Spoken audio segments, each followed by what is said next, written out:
Good morning, good afternoon, and good evening to all of my combo fans out there. It's me, your captain speaking.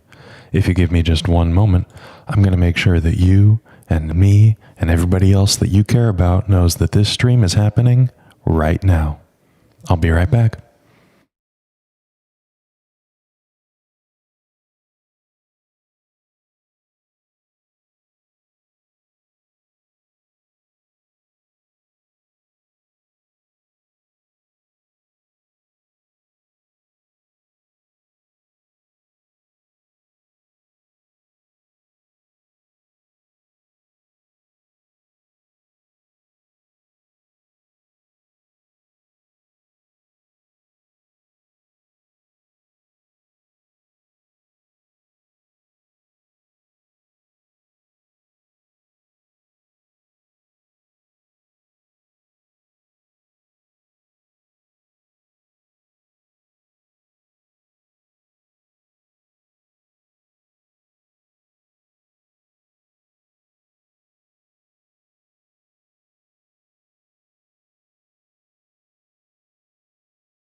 Hello, everybody. Welcome. Today we are going to be having a blast. It's your regular Thursday night stream.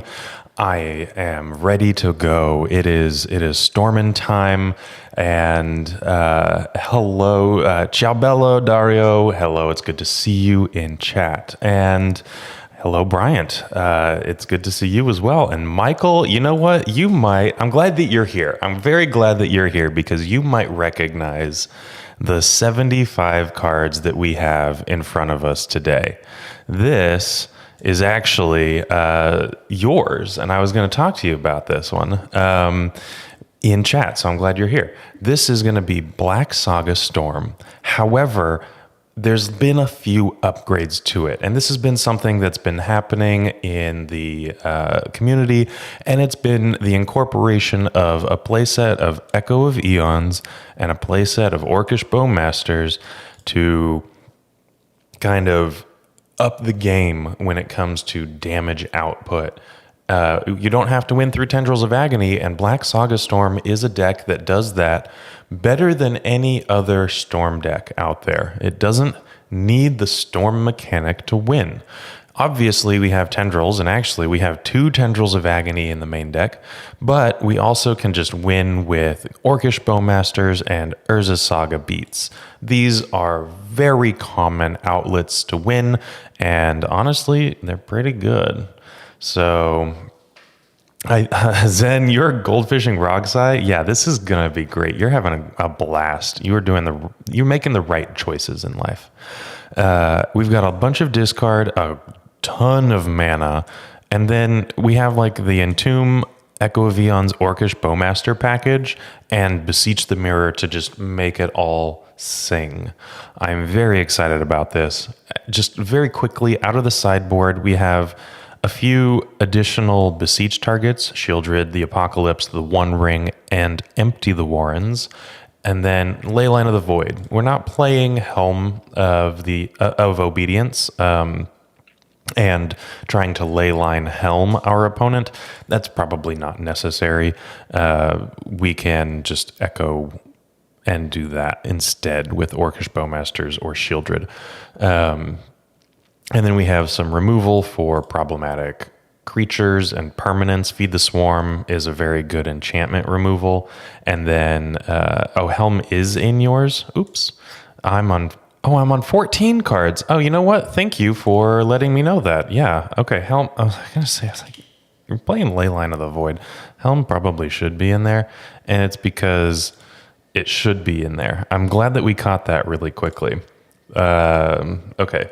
Let me get to my card hoarder account, which, by the way, while I'm doing this, I'm just going to run a card hoarder ad to tell you about all the awesome sponsors that we have, card hoarder being one of them, and I'm going to rent Helm of Obedience right now. I'll be right back. With Card Hoarder, renting your favorite combo deck has never been easier. There isn't a more affordable solution for Magic Online. Want to play the deck in this video? Check out the pinned comment below to easily rent the deck from Card Hoarder. Did you know you can rent the Epic Storm from Card Hoarder for as little as 7 tickets a week? We've made it simple to do so by including a button to rent the entire deck at theepicstorm.com/decklist.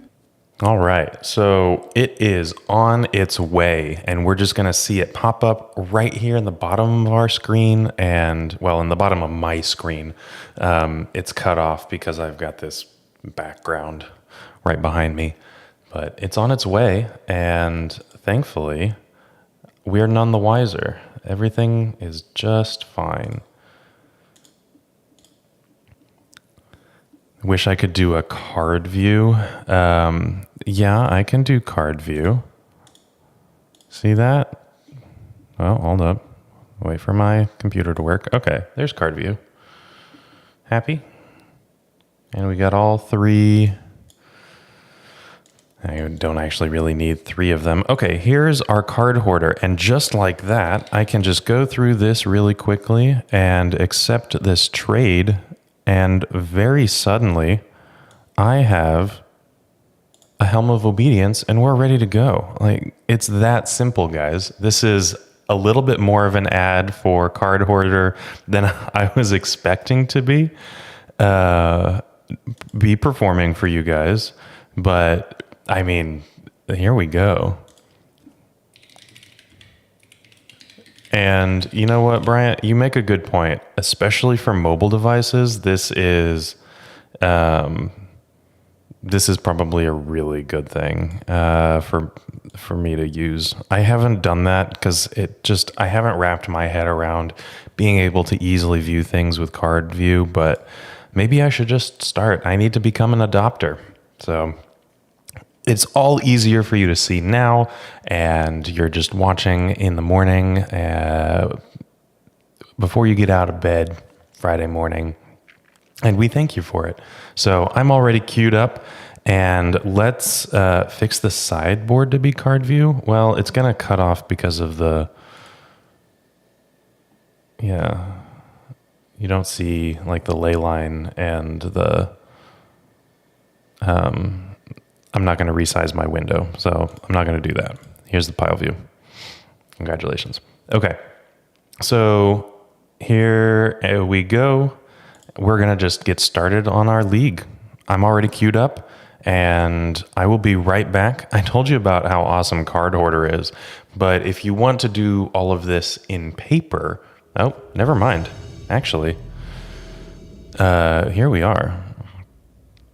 So we are in our round 1, and we have an Urza Saga, and that's it. And I'm going to mulligan this one because of it. This one is, I think, an Urza Saga that I'm going to keep. Yeah, we can even just really go fast, actually. I'm going to keep this one, and I'm going to bottom Probably, man, is the worst card Urza Saga in this hand? I think this is actually the worst card because I can imprint Dark Ritual under Chrome Mox and then Dark Ritual, cast a Thoughtseize, cast an Entomb, and we're rolling. So Urza Saga is actually the get. I think that that's going to be somehow the worst card in our hand.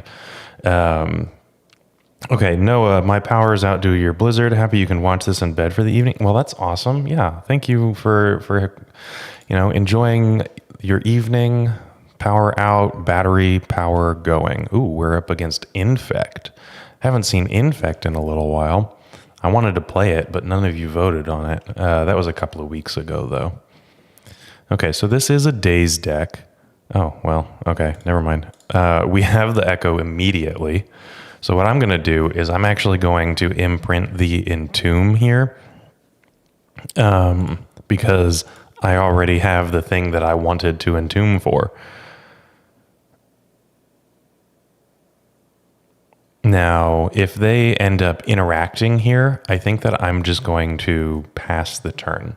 I would really like to, yeah, they're Force of Will, pitching a Force of Will. Okay, so I would really like to Thoughtseize to get rid of interaction. And I think that the additional mana that we're going to have by actually casting a Dark Ritual next turn is going to be important as well. Michael, you agree with the Saga. Fantastic. And Joe, hello. You're contemplating a mulligan in round one. Chart full of Bryant heckling. Yeah. Definitely business as usual, you know? Okay. So I really hope that I don't die here. Am I just invigorate? Okay. They just invigorated. They didn't berserk me. I was a little concerned. Turn twos from Infect now are not particularly common, but they happen. Either way, I'm definitely working on getting this done now. So let's Thoughtseize my two card hand from my opponent and see where things go. Embiggen. Okay, so that's gonna kill me with the Inkmoth Nexus, but that's not gonna happen now. We are going to Echo. Unfortunately, this isn't an Orcish Bowmasters. Otherwise, I could actually ping the Glistener Elf, which is fun. And I'm not going to, I wasn't going to Entomb or anything like that. I feel like it's more important for me to have my mana up. Okay, speaking of Orcish Bowmasters, okay, so we can have a land drop, and I have 1, 2, 3, 4 mana available to me right now. I can beseech for a Lion's Eye Diamond. That doesn't seem particularly good. Hey, Newton, how's it going? Okay, let's play out. Well, we can play out an Urza Saga. That's fine. And then I can Entomb for... Okay, here. I can Entomb for an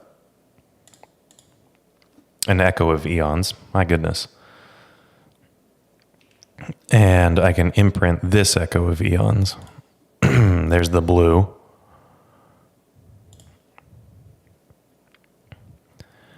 And even if this doesn't work,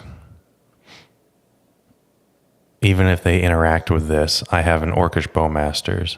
So this is a Brainstorm.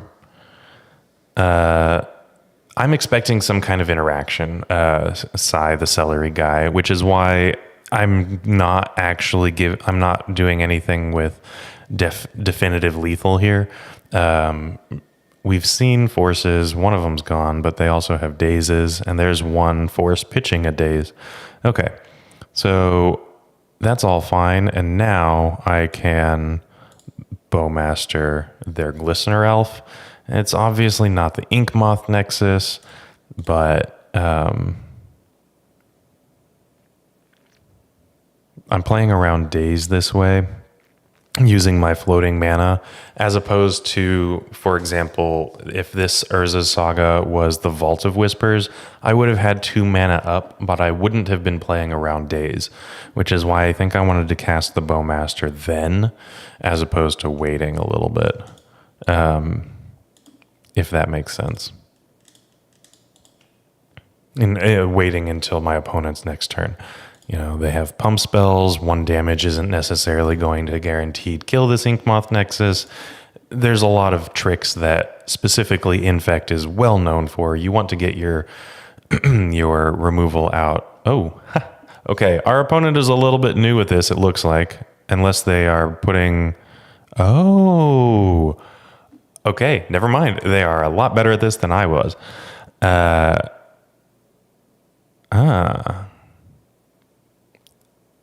Okay, wow. You can untap your Inkmoth Nexus with Legolas's Quick Reflexes. And I am deceased. Okay, that's pretty cool. I learned a new trick. Let's see. What are my thoughts on the new Memory Vessel? The red card, I think that it's fine. I don't think that it's amazing or anything like that. It's just fine. Let's see. Okay, so Surge Node here is in the sideboard for Chalice. Haywire Might is potentially interesting because we can kill an Inkmoth Nexus. Oh, no, non-creature. Okay, never mind. We cannot do that. RTFC. Yeah, Wheel plus Brainstorm definitely gave them a lot of looks for lethal, which I'm not surprised that they found. But ours didn't end up working out very well. Let's see. I want the Crippling Fatigue, even though it's a sorcery. I still think that it's okay. I'm expecting the potential to deal with something like a Collector Oof. Orcish Bowmasters is just generally really good here. And then I think what I want to do is I want to get rid of some amount of discard here. And I think that it's going to be the Cabal Therapies. I know that I can flashback using the tokens or anything like that from Bowmasters. I just think that I would want the blocker more than I want the discard, which is why Cabal Therapy is going. Yeah, and Feed the Swarm, I'm not going to do that because it's 2 mana and it's a sorcery. I think that I would rather have the 1 mana. This is 3 mana and a sorcery. Okay, maybe, but I get to do it twice. I can Entomb for it. Interesting here, I guess, but I think I'll take the Crippling Fatigue, and then I'll cut a Thoughtseize. Oops. And then just keep it like this. Okay. So I'm going to submit this. I don't think that I want the Shieldred or an Empty the Warrens or the One Ring. I think that that's all fine and dandy. And we are going to be on the play. This is not going to be a keepable hand. Urza Sagas is our only mana sources, not where we want to be. This... Oh boy, this is another one that's kind of close. We're 1 mana or 1 artifact away from turning on Mox Opal. Did you? Oh my goodness. I submitted the... Okay, yeah, I'll talk to you in just a second about that once I finish the mulligans. Okay, I will keep this one. Yeah, there is no Helm in the sideboard. Okay, what I'm going to do is you get this freebie, and then I'm going to refire a league. No, let's just play it out. Okay, I'm going to keep this. And I will put Echo on the bottom and then a Dark Ritual. I like Dismember, Entomb, Duress. I like all of those cards. Yeah,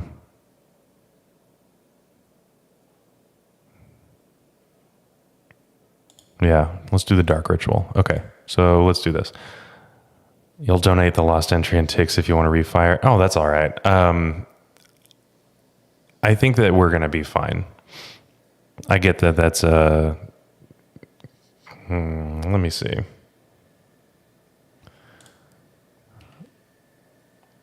What I'm going to do is I'm just going to play this Agadeem's Awakening tapped. I don't feel the need to duress just yet. I think that I want to hold that kind of discard until it's more relevant. Yeah, so what the problem was is I fired up a league before I started the stream, and I forgot to refire it with the new updated deck list. I forgot to drop the league and then restart, which was my problem. Oh, Grafdigger's Cage. Okay, well, no more Echo of Eons. But they don't have a turn 1 creature, so that's good. Oh, yeah, you like the mug? This is a very good mug. A very dear friend of mine got this for me for my birthday last year. I was very excited about it. It's my favorite mug. Okay. Am I going to duress them here? Yeah, it's probably fine. I'm not going anywhere, and I would like to see how deceased I am. Not very. Wow, they just had the Grafdigger's Cage and I can't punish this? That's terrible. Okay, well, let's see where things go. I'll just pass. I would love to find... what would I love to find? I guess we'll find out. Oh, they drew a Glistener Elf. Okay. And now they get to play the Hierarch. Sure. Royal Assassin. It's Bowie. Yeah. It's our very own David Bowie. Okay. Draw is another land. I don't hate that. It's just not super amazing right now. So they have 2 Infect creatures, which is a little bit problematic. I was really excited to just dismember one of them, but doesn't look like it's going to happen at the moment.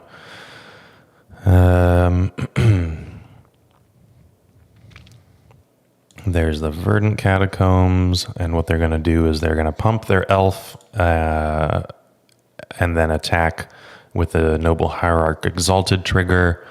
Likely. I don't know. They might kill me instead. They might have something else.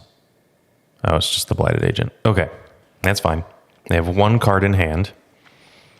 And if they're holding up mana, if they're holding up 2 mana, then I'm moderately more suspicious here.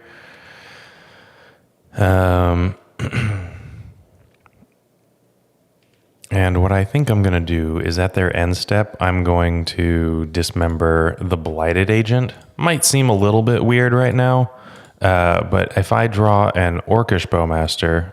Wait, why did that not... Oh.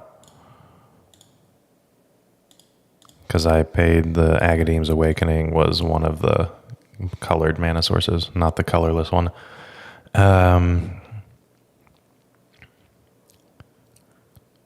Okay, they have something. A protection spell. Okay, Legolas's Quick Reflexes. That's fine. That was going to get us no matter what, as long as they were holding open mana. Well, I just have to pass the turn. Tendrils of Agony, we have another one, so this can imprint under the Chrome Mox quite nicely. But I can't Gaia's Will, and I can't Echo of Eons. Grafdigger's Cage kind of is unfortunate. I would love to draw an Urza's Saga. Maybe that's what I want. Although this Blighted Agent is now a problem. So, I know, Noah, right? I was not expecting that Grafdigger's Cage was going to put in the work. But here we are. Okay, Vault of Whispers. So what I can do is I can entomb, say, an Echo of Eons or some card that I don't want to draw, just to thin things out. But the Entomb might actually be... Quick Reflexes? Yeah, Quick Reflexes has been good too. It absolutely killed us the previous game, and it's saving their bacon now. Okay, I think I am going to Entomb for random Echo of Eons as just a way to... Yeah, I don't have any way to get rid of this artifact, unfortunately.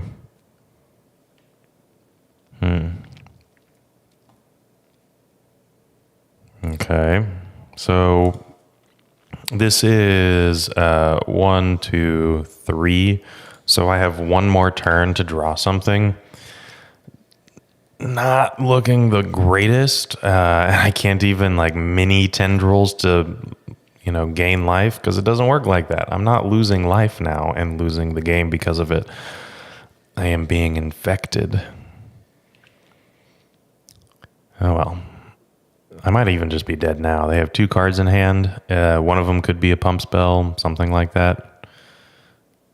Okay. So they recognize that... Yeah, they could have Pendelhaven me and put me to 1 poison, and if I got rid of the Noble Hierarch and one of their creatures, then they would still have lethal on board, but we'll have to see what happens. Survey says not good enough. Okay. Well, that was unfortunate. Infect tearing up combo matchups. It turns out that that's actually something that Infect does really well. Okay, well, let's play another league. And while we're queuing in, let me tell you a little bit about Moxfield, and then I'll share something that I'm really excited about, which is brand new challenges. I'll be right back. Moxfield.com is the easiest way to build a Magic deck online. They support over 30 formats, including Legacy and many other Eternal formats. There are so many options to view decks the way that you want, from text view to individual cards, mana value, and even card price. There's also light mode and dark mode. My personal favorite feature is card tags. This way you can sort cards by function. Moxfield supports collection tracking, Scryfall search, decklist feedback, and so much more. Follow me on Moxfield.com so you can stay updated on all of my decks. Oh yes, I did say that I was going to drop and rejoin. Okay, I will be right back. I'm gonna drop and rejoin, guys.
All right, so now we get, oops, wrong button. Okay, we get a clean slate.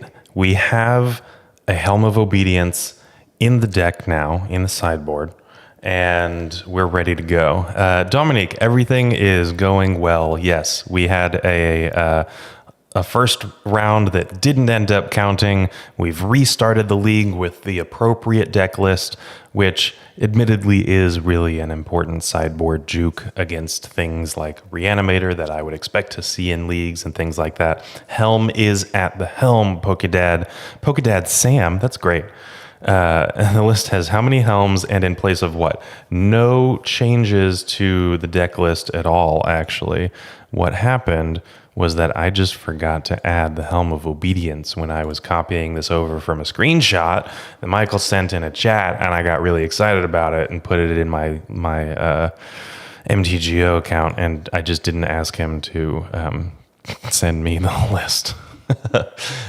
So we're all good now, but there's a helm in the sideboard. I was submitting 14 sideboard cards, which is totally legal. You can submit anywhere from 0 to 15 sideboard cards. And that just, it didn't compute when I was trying to do any of that. Oh well. But we got it all figured out, and you guys get 6 matches this evening for the price of 5, I guess. Yeah. So, can't say that that's a bad thing. All right. Although, we did pair into our first opponent. Oh, by the way, Eureka2242 is... the person who we're working on this deck list for, they've got 9 trophies this season. They are on the front page. They're doing fantastic and super awesome kind of brewer in the Doomsday and Storm space. It's a lot of fun. All right. Oh, well, okay. Let's get back to, here we go. Ooh, Kentaro Hikori. We're playing against Delver. I think this should be fine. And let's play first. All right, real Eureka moment. Yes, it certainly was. Okay, this is an Urza Saga start for sure.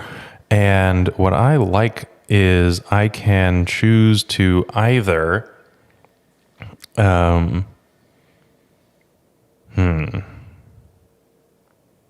imprint a Chrome Mox to... Okay, you know what? I'm just gonna play the Urza Saga, and then that's it. Well, maybe I should... play out the artifacts before they know what's going on.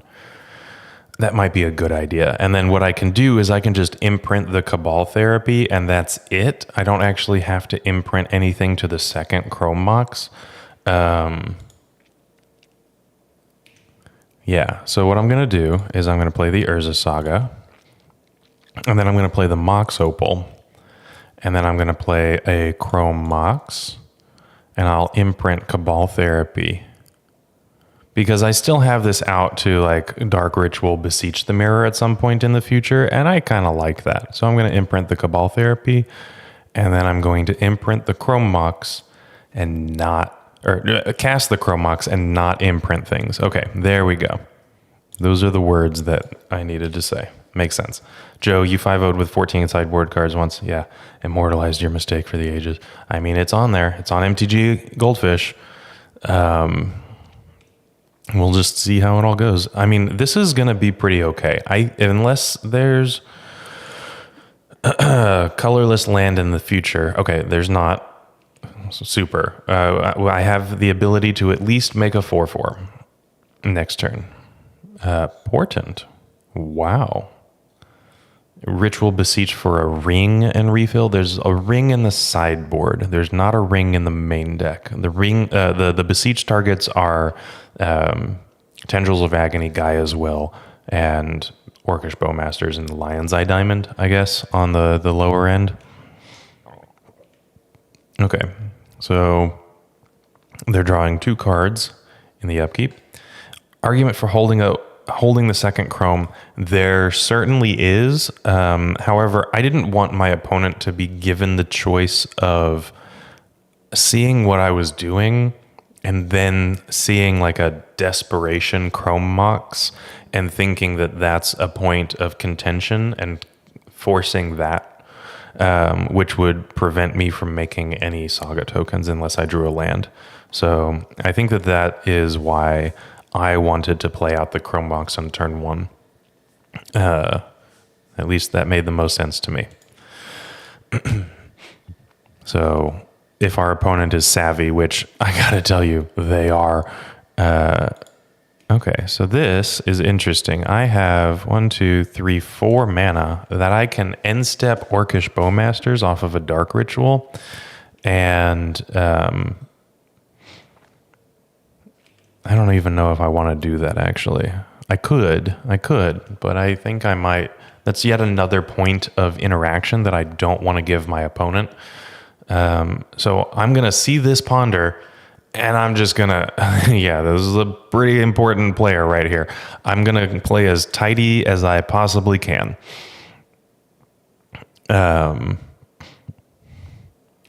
So I'm going to just see all these cards being drawn, and I'm just going to ignore them because the ability for my opponent to suss out that Dark Ritual means activation plus something else for 2 mana is something that I don't want to give them. This is a Delver player for sure. Kantara Hikori plays a lot of Delver, and they play it very well.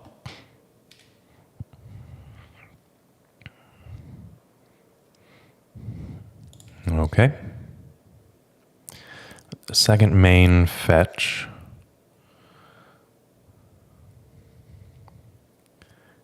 You get to beseech, they blow you out a ton of counter magic.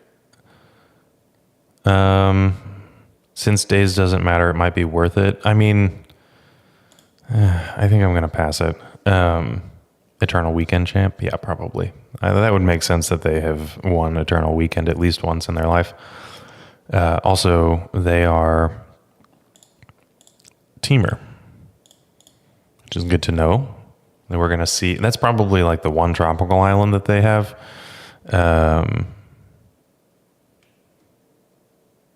Okay, let's see what happens. They have 6 cards in hand. I drew a Lotus Petal. I think that that's pretty good.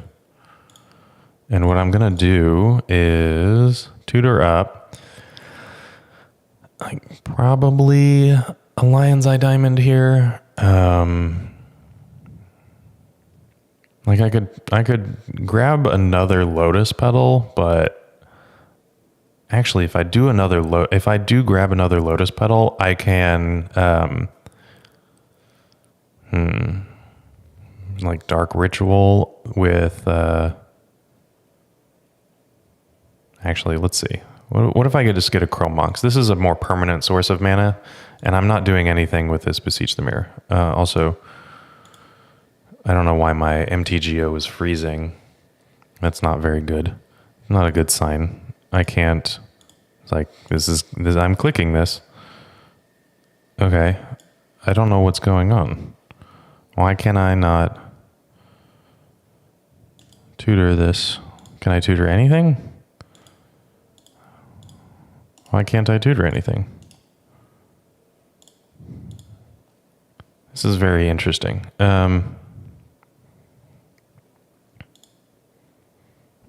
I am very unsure as to what is going on. They don't have anything preventing me for...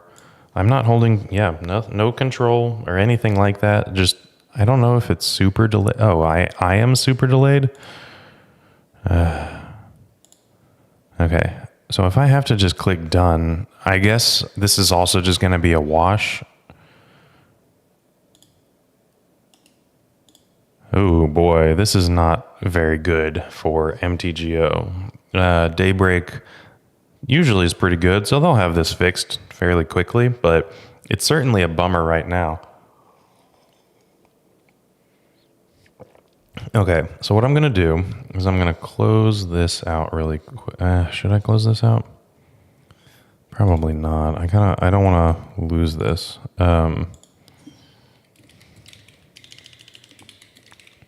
There we go. There's the Chrome Mox. Okay.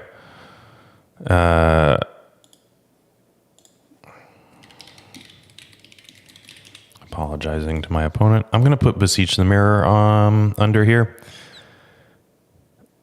Or Dark Ritual. Probably the Dark Ritual, actually. The Beseech the Mirror is just better. And I have black. Okay, cool. And, okay. Yeah, you had that earlier in Cube. Interesting. Okay, so I'm going to attack for 7. I think that's pretty good. I don't know. You tell me. The freezing you had in rude. Okay. I'm not surprised. I think that maybe a month ago, MTGO had an update that caused some pretty substantial slowdown in the normal game-to-game interactions that you have with the client.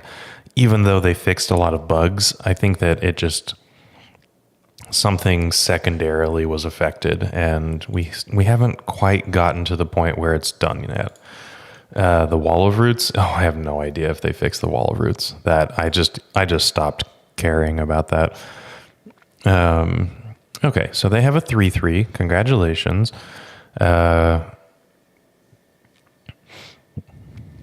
So the nice thing is some Delver decks are actually playing Unholy Heat, and I have 7/7s that beat Unholy Heat. So I'm pretty happy with this. A world champ? No, I think that they are a Eternal Weekend champ. Okay, let's attack.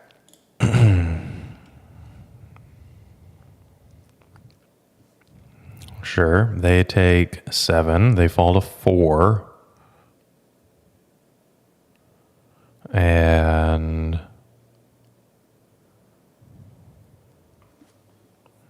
we're waiting. This might be, I mean, I'll happily trade 2 for 1/2, I guess. Construct, even 1/3. If they have an Unholy Heat now, I will happily, yeah, there we go. I will happily trade an Urza construct for DRC and an Unholy Heat. That's fine. So they're at 3, and I have a Bowmaster. Are they going to brainstorm? They've been to Force of Negation. They don't want interaction. They want removal. They can double bolt this construct.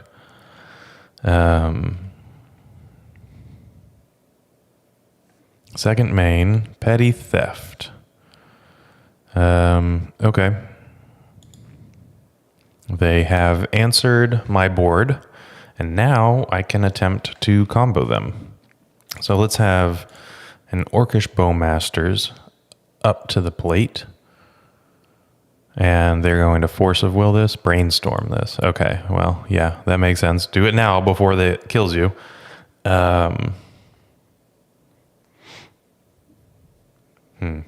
Oh, Sam, yeah, it is a little bit odd that Bowmasters works perfectly. Okay, they are going to force this. Okay, that's fine. So what I can do now is still Entomb.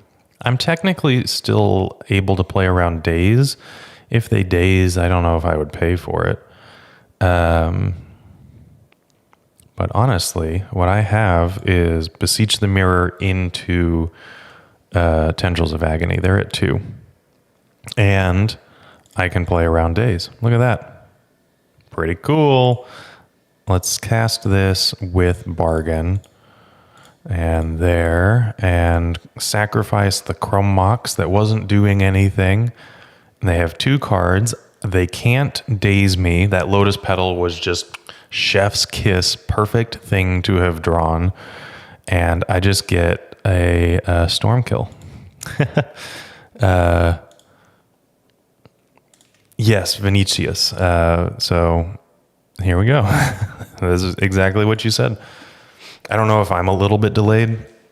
Maybe because my computer was working overtime to deal with the MTGO glitching, then now my stream is a little bit delayed. I don't know. Okay, now I think that I want... Well, I kind of want all 8 of these cards, don't I? Maybe I don't want the Leyline Helm. Maybe just Shieldred the One Ring and empty the Warrens, and then I cut a Tendrils of Agony.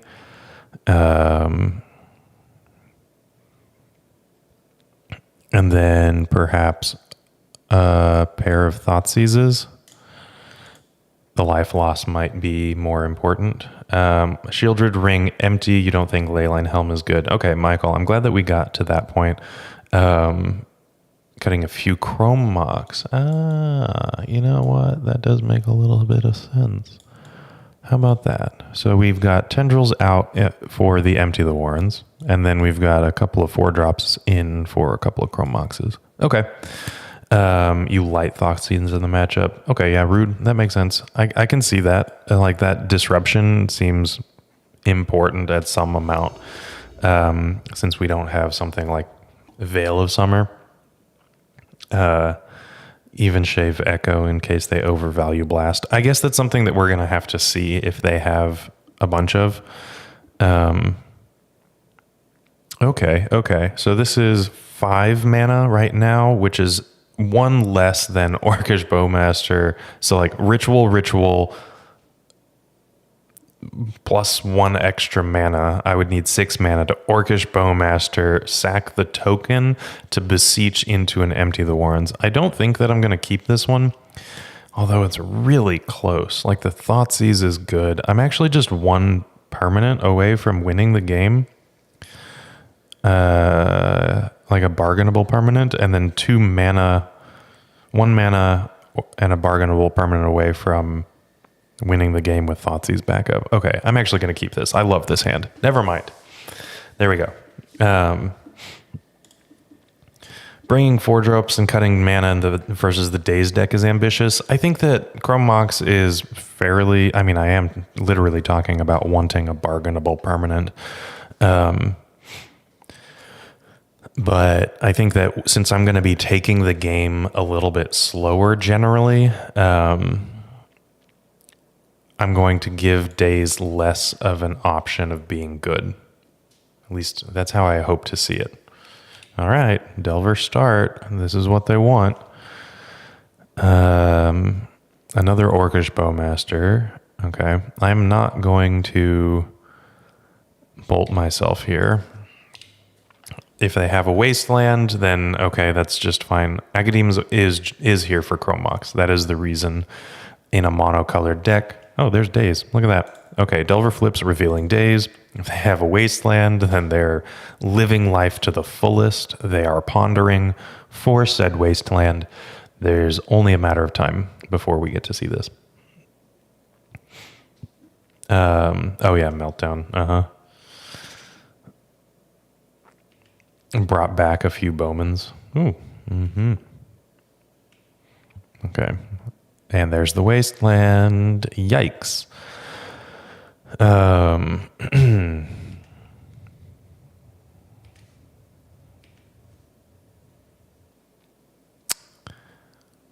Tough crowd. Okay, I will keep playing this out, although I think that this is going to be an opponent that has bested us very quickly with, like, I think the perfect Delver start. Turn 1, Delver. Turn 2, flip Delver, revealing Wasteland, or revealing Daze, and then Wasteland me so that Daze is just perfect. Yeah.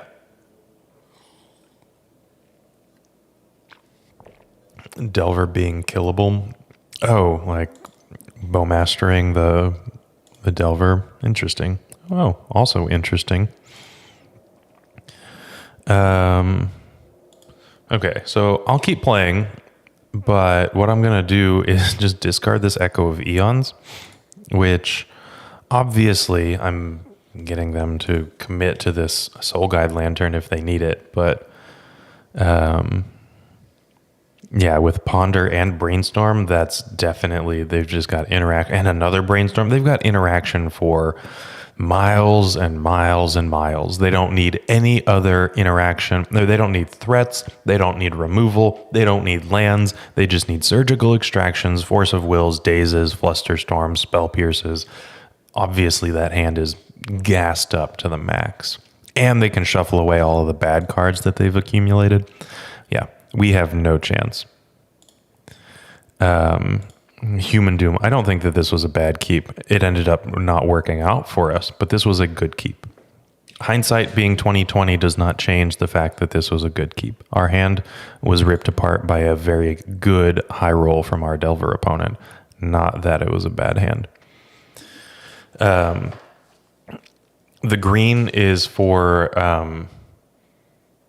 the split card that Seek the Beast. Yes. Thank you, Noah. Seek the Beast is why you have the green. And it's really just like the one tropical island. Okay, so they're turning the corner now very quickly, I guess. Oh yeah, Questing Druid. That's right. Okay, well, that's the 2 mana. Obviously, if they daze this, you know what? No, I'm still alive. So they have to have Bolt plus Flip Delver. I will give it another turn, which is totally something that they can have. But I have to get rid of the Thoughtseize here, which kind of stinks. Oh, and Veil. Yeah, I guess they do. I've seen like a Veil in sideboards against the Temur scam. Okay. Likely they drew this Misty Rainforest for turn. So they have Daze and a few other things. Okay, that's not going to do it. I mean, I'll give my opponent an option to messing up. If they don't Daze this Dark Ritual, then I don't know what they're doing with their life, but I will just make them do it. Okay. There we go, and we get to... They have forced a game 3, and we are on the play for game 3. I like that, and I think we're all good here. I just, that we don't have that many lands. We only have 13 of them. So being wastelanded is definitely something that we just need to understand is going to be problematic. Quarian Dryad at one point. Yeah. Carpet. Yeah, that seems good. Definitely Delver, especially Temur Delver, has had to make changes to adopt to a meta with Orcish Bowmaster, Scam, things like that. And I don't know. It's always been kind of just humming along in the background. Not doing bad. Putting up numbers. Slowly but surely. Okay. We're going to be on the play. And I like this hand. Okay. Obviously, I could attempt a turn 1 win. However... okay, hold up. I can attempt a turn 1 win. But so I can beseech the mirror into empty the warrens, and then if empty doesn't happen, then I can echo. So they would have to have 2 pieces of interaction, and they have to be pitch interaction. This doesn't beat, surgical does not beat me, daze does not beat me. They have to have 4. Yeah, I'll keep this. They have to have 4 blue cards. 2 of them need to be Force of Wills. So I think I'm fine. We know that they have probably 6 forces, 2 Force of Negations and 2 Force of Wills. We'll see. And they might just keep something that has Daze or like a Grafdigger's Cage or a Soul Guide Lantern or something like that instead of stack-based interaction. So let's force their hand. Well, hopefully not legitimately. And really my concern was like, do I push it or no? But yeah, we're streaming. Exactly like Sam said. We're definitely shoving everything that we can into this hand. So this is a lovely, and I'm going to get rid of the Mox Opal because if I got rid of the Vault of Whispers, the Mox wouldn't be on anyway. So there's the Force of Negation. Okay. So now we've got to go to plan B, which is Echo of Eons, and we get to redraw our hand unless, okay, real close there. Well, we have a couple of Bowmasters, and that's about it, but it's probably fine. We have forced mulliganed our opponent, and I'm about to sneeze.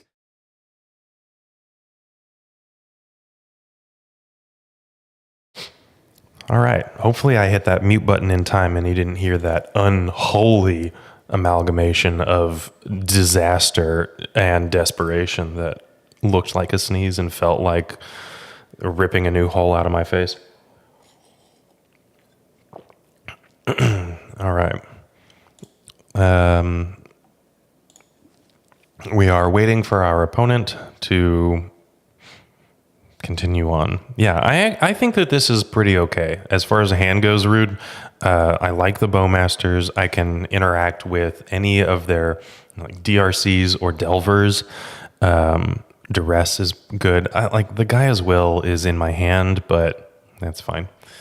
They aren't Bowmaster, but I can interact with their X1s, and yeah, so much better than Bowmaster, for sure. Okay, they do not have a turn one play. I like that. I like that so much that I think what I'm going to do is duress them. I'm just going to play around days for the rest of the game. What I can do is I can duress them now, and then I can play my land and Bowmaster through a daze or something like that. So I think that that's what I'm going to do. And I'm just going to hang out until then, till all of this works out. Spell Pierce or Fluster, yeah, that's fine. If they interact with this duress, then yeah, whatever. That's one less thing that they can interact with my Echo that I'm totally going to draw. Oh my gosh. They have forced a duress. Pitching a daze. Hey, pitching a daze. I feel vindicated. So there's a Ponder and a Daze out of the deck. And all right, I think that that's a sign that they have some kind of permanent graveyard hate in their hand, or like a meltdown for, hey, yeah, okay.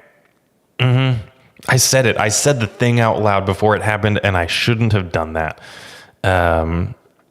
Uh-oh, indeed. Okay.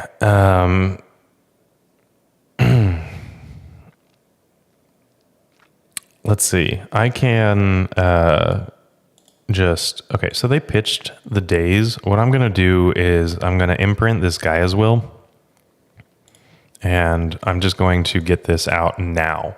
They could have another daze in their hand. They don't. Okay. And now I'm going to start punishing their cantrips. I don't want to wait and try to get cute.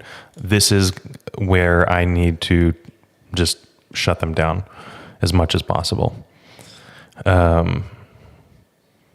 Yeah, I wish I was good enough to be at Professor X's school. I'll take it. I'll take what I got, but, okay. Let's see. They have a DRC. Should I bolt myself to play around days? Well, I don't have to. Okay, well, the meltdown is gone.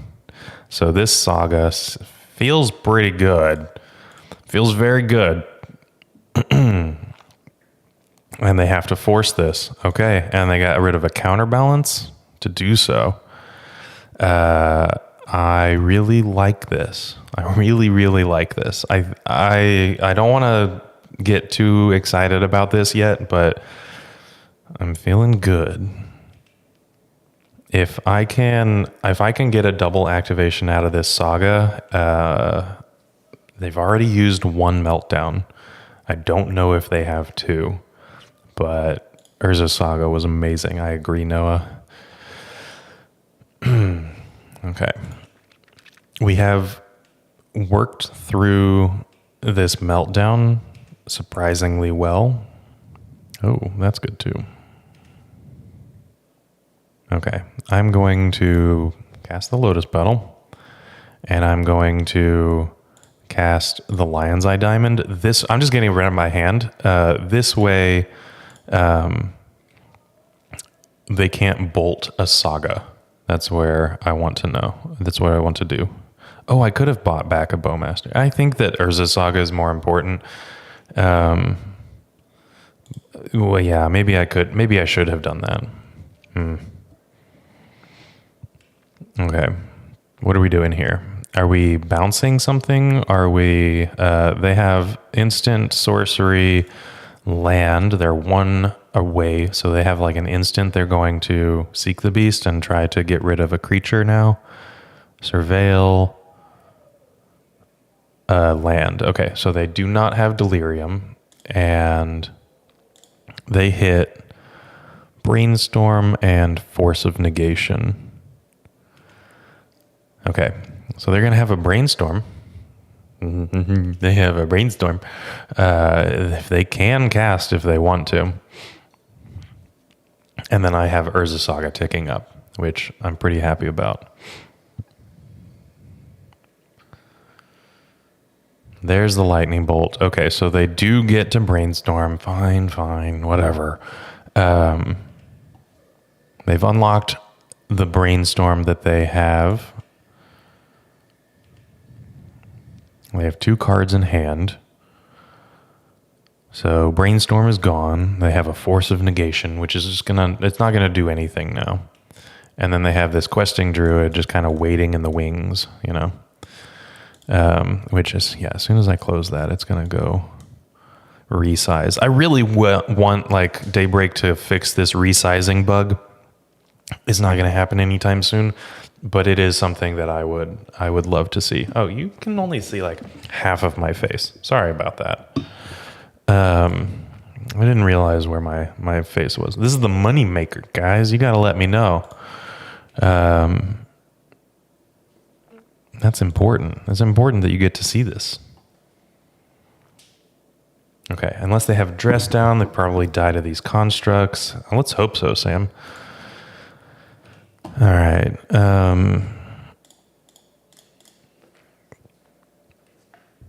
There's a 4/4.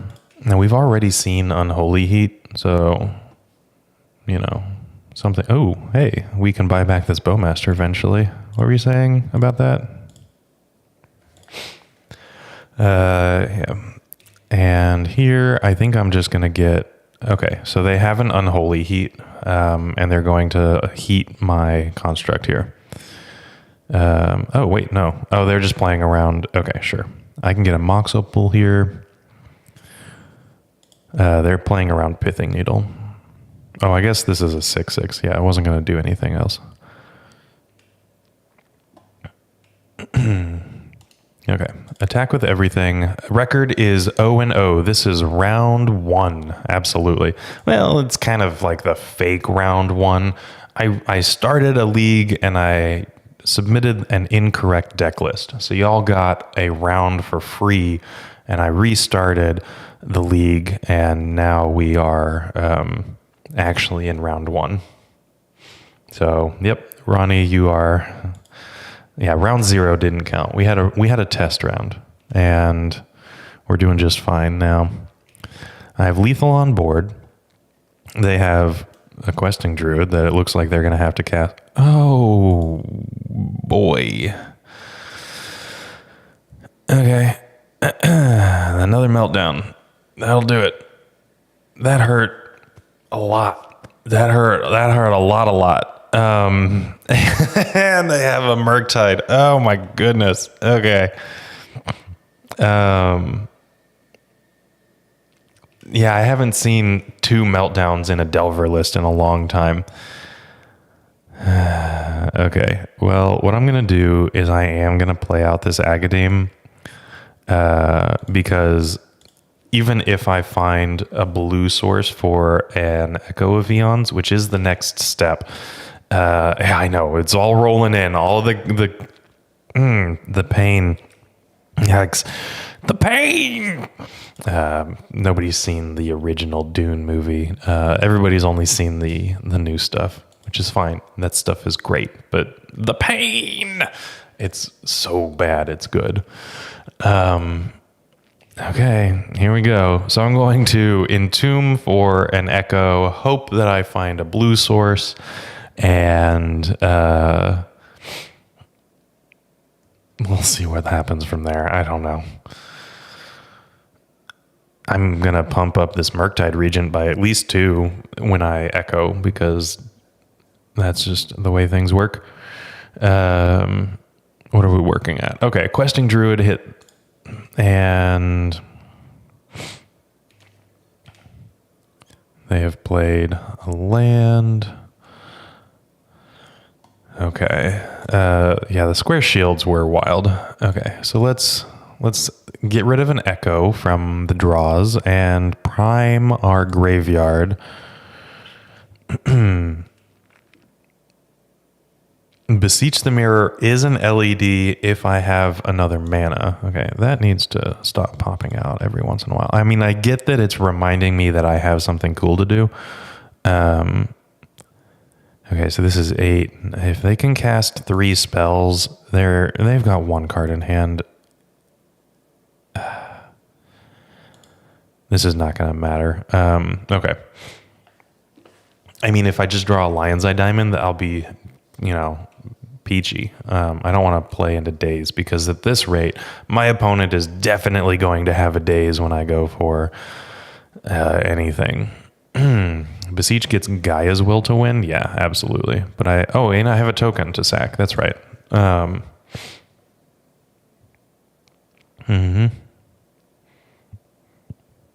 We probably are on chump duty if they cast 2 more spells, but they're looking at 4 of them, and the likelihood that they have 1-drops in a Delver deck, come on. Are you kidding me? Have you seen them? They're probably 0s that, I don't know. I'm making a joke, and it's not going to land very well. It got removed. What got removed? Did Will get removed? Will did get removed. Look at you go. I did exile it to Chrome Mox. Okay, and you have petty thefted. All right, you've got 1 card in hand. Is it any spell that's not green ever? Brainstorm? I am at 1. Grafters. Oh my gosh! This is terrible.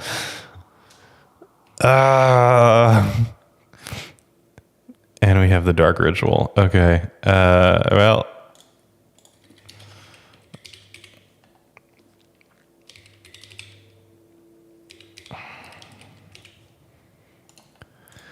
Okay. That was that was disgusting. They are one of the best Delver players I've ever had the fortune of playing against, and their reputation precedes them. But we have got to experience it in real life. That was a lot. That was a lot. So. Yeah, they had the 1 mana spell, but it killed us just as if it was a bolt. That was disgusting. Okay, well, we are 0-1 again, but this time it was way more exciting. That's for sure. Okay, well, while we're waiting on our third opponent, let me tell you a little bit about our token pack. If you can get at theepicstorm.com, and we've got all kinds of fun stuff. And in fact, instead of me telling you about it, I'm going to have Bryant tell you about it. He can work for his paycheck while I have a little bit more coffee. Looking to make playing your favorite combo deck much easier? Look no further than the Epic Storm Mini Token Combo Pack, which is available at theepicstorm.com/shop for $14.99. This combo token pack comes with 84 double-sided tokens. That includes our classic Storm and mana tokens, as well as fan favorites such as Goblins, Squirrels, and Slime Time Live. But that's not all. We've expanded this token pack to cover a variety of formats with new tokens. Stop on by theepicstorm.com/shop and make an easy decision to elevate your combo game. Alrighty, we are here for our third opponent, and we are on the die roll. We won the die roll. There we go. We were on the play, and I like a turn 1 win just as much as the next person. So we're going to keep this hand and kill our opponent on turn 1. How about them apples? Essentially, 2 rituals, Beseech and a mana source and a permanent to sack, which sounds like a lot, is a kill. And this just happens to be something that we have in turn 1. Second meltdown was Tom Brady showing up against the Falcons at hand. Yeah, they wanted it more. They had so much more. Oh, you're recording and had to leave. Well, you know what, Brian? That's what you get. Sorry about that. I don't know what you're doing on queue, but I appreciate you for, I guess, not queuing up against me. Okay, so let's see if this resolves first.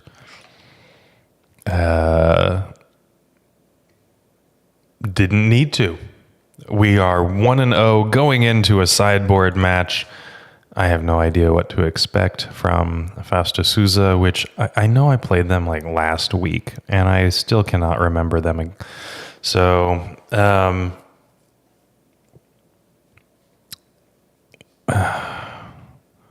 cannot remember what they play.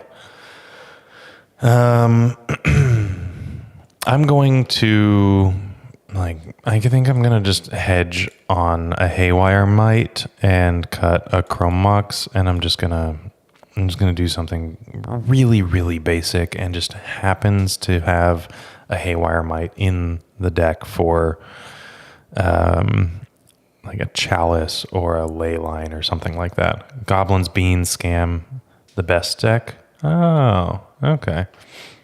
Well, that's going to be a little bit of everything. I'm going to hedge a little bit and wait until I find out what I'm actually playing against before making more specific decisions. So I think I'm okay with that, and we'll have to see if it actually ends up working. Only one way to find out. All right. Game 2, up a game, and it's a pretty good hand. I like this. So we can Urza Saga and... Well, let's see what our opponent is doing first, because we can play an Urza Saga game. Oh, Lotus Petal. Okay.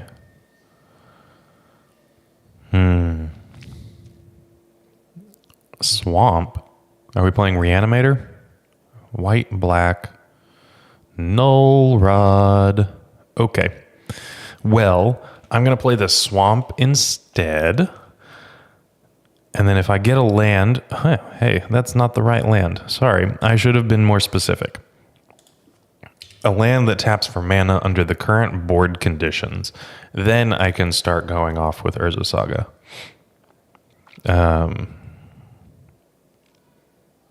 Dothy Voidwalker. I mean, this is pretty hateful. Not gonna lie. This is good from our opponent to stop us.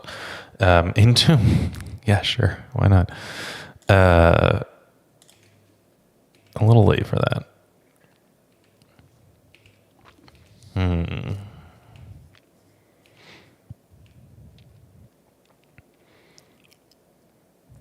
Wasteland. Sure. What is my... I mean, are we just playing Rakdos Scam here? With Lotus Petal, though? I'm not 100% sure about this. Wasteland's not in Reanimator. Null Rod's not in Reanimator. This could be Scam, but Lotus Petal is kind of throwing me out.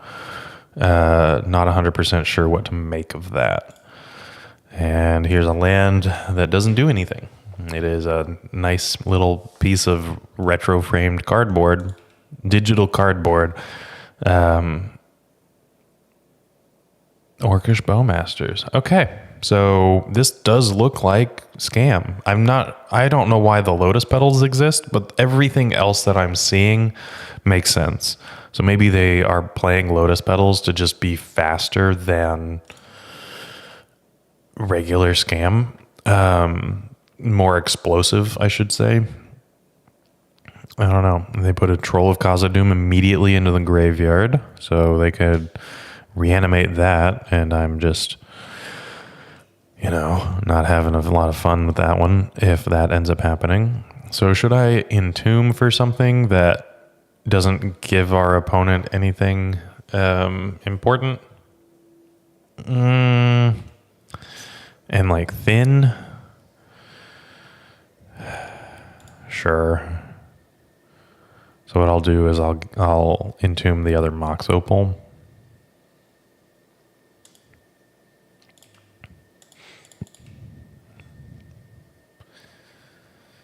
1, 2, 3, 4, 5, 6. Huh, look at that. Oh, giving them the Entomb could be bad though. Yeah. You know what, Rude? That's exactly what I want to do.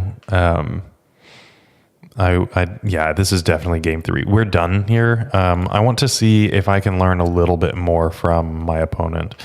If I need to like bring in Leyline Helm, which I'm probably already going to do, but like I'm expecting Grief Reanimate. I don't know if I need to expect Animate Dead as well. So I think that this is going to be a Leyline Helm anyway, one way or another. I think that that's important, but we'll see. We'll see how far I go. Dark Ritual, not good enough because my Vault of Whispers does not tap for mana. Okay, so I do not want the Haywire Might.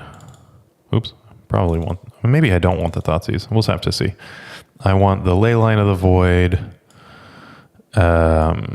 Empty the Warrens is actually probably pretty good. All of these 4-drops actually probably decent. Leylines on the play. Yeah, I think that I want Leylines in general. Because Gaia's Will is not going to... And Echo of Eons are not going to be as reasonable. And then I think that I can shave... I can get rid of Cabal Therapies. I'm thinking that this is going to be Dothy Voidwalker heavy...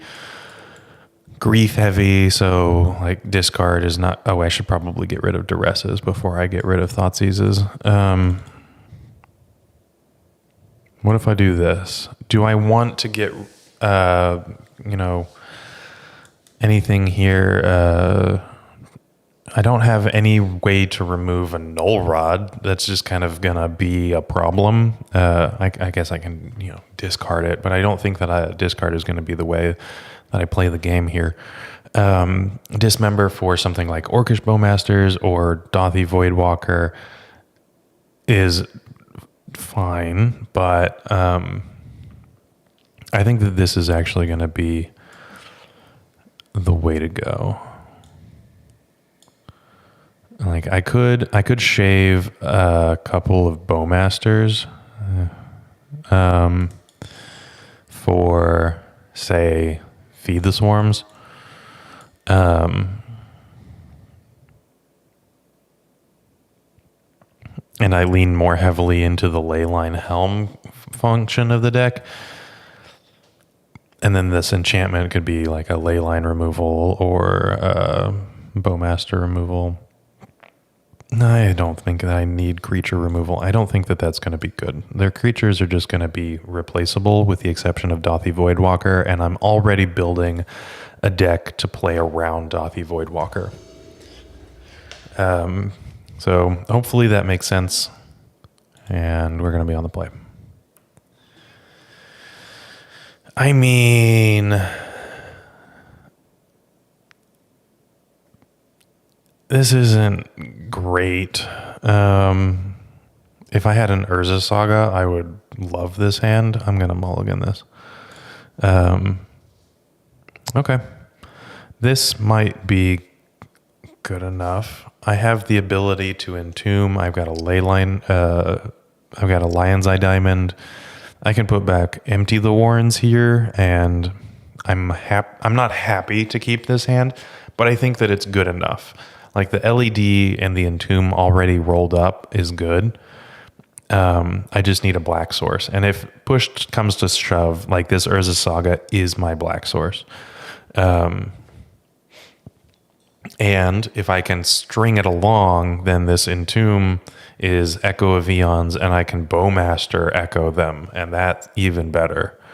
So I'm pretty happy with this. The empty is going to go on the bottom, and we'll just see where things go from there. Obviously, this is not good against a wasteland hand, but I think that this is going to be fine. So we'll keep this, put the empty back, and I just need a black source, and I think we're rocking and rolling.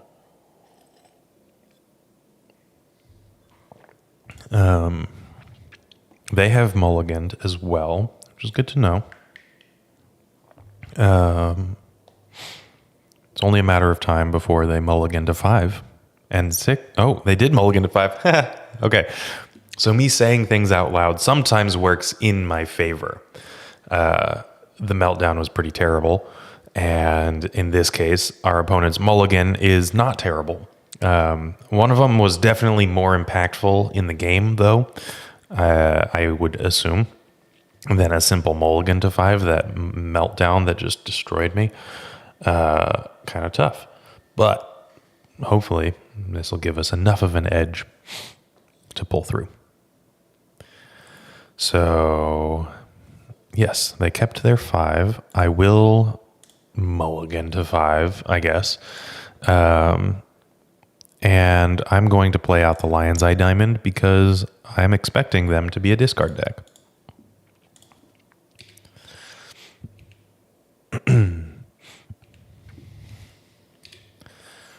So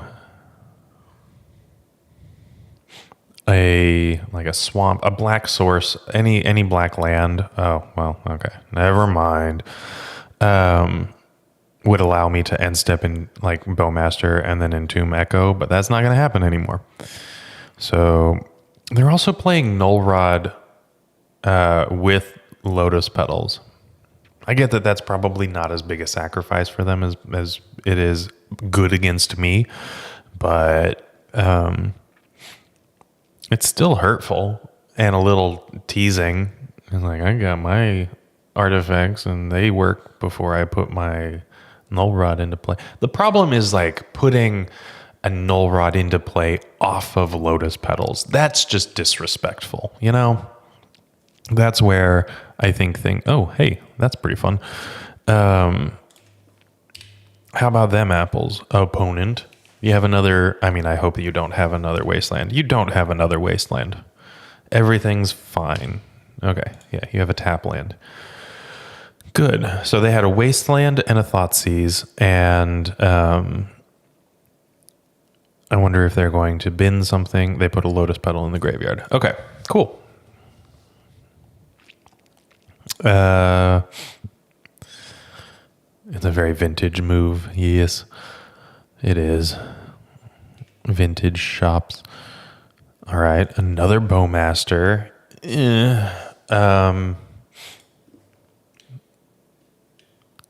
So I'm not going to like sacrifice my Lion's Eye Diamond for an Urza's Saga. What I'm going to do is tap the Saga for mana, get a Chrome Mox, and since I have 2 Bowmasters, they can't Thoughtseize me off of Bowmaster yet. They certainly can now if they want to. Okay, sure. I opened my mouth and it happened. I need to stop doing that. It's just so disappointing. Okay.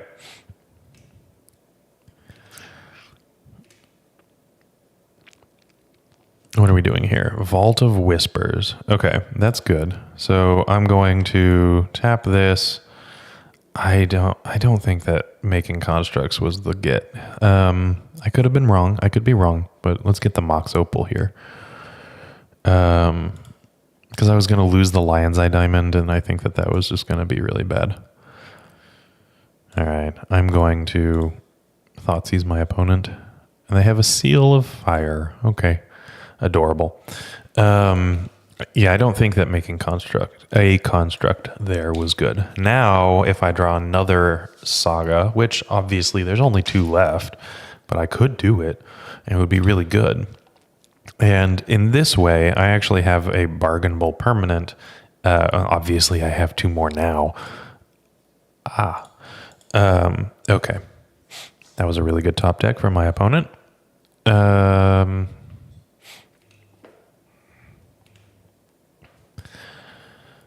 right. Now I'm 1 mana source away from being able to beseech and helm. If I find a mana source and a beseech.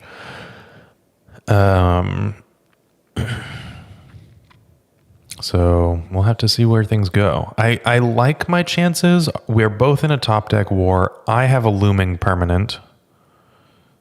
Well, I mean, I am going to suspend this.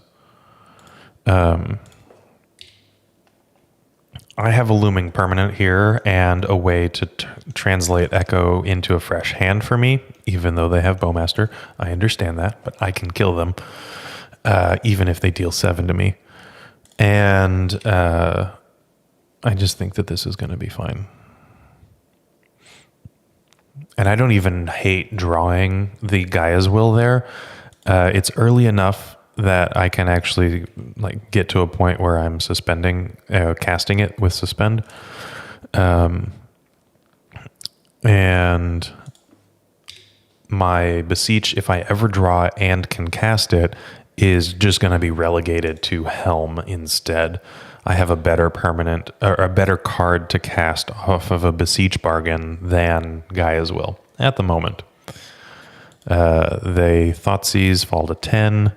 Get rid of a redundant Leyline of the Void, and they have 4 mana, and I fall to 11. Okay, no cards in hand for either of us. I should have yielded to that. That's fine. Agadeem's Awakening. Okay. I think that this is going to be better served as a land. I could wait to like rebuy the Orcish Bowmaster, but I'm 2 mana away from that, which is a dark ritual.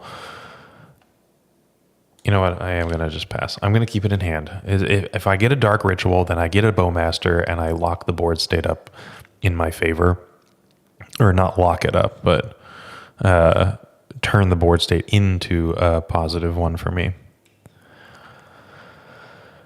So Dark Ritual would do it here. Beseech would do it here. Oh, well, that's annoying. Okay, never mind. When 1 Wasteland turns me down 2 mana, so now I have to play this Agadeem. That was really unfortunate. No! Ah! That's so annoying. Okay. I was one time away. Okay, let's do this. We just gotta do it. We're so close. And this comes off suspend next turn. So I can win next turn. It's fine. This just took me off a turn. That's it.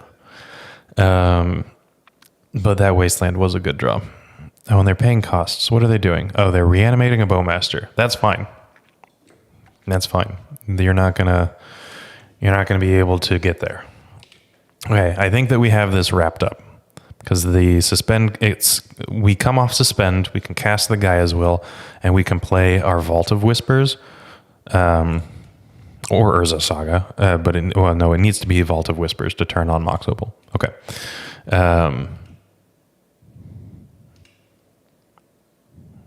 Let's cast this. And let's go to...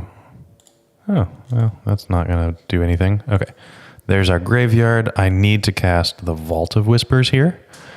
And then I need 4 mana.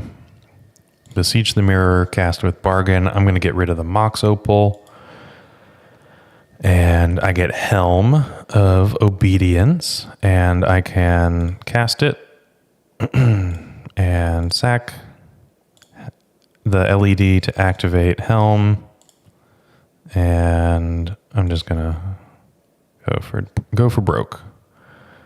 And our opponent has their entire, they have no cards in hand, no card in library, and I can just pass the turn.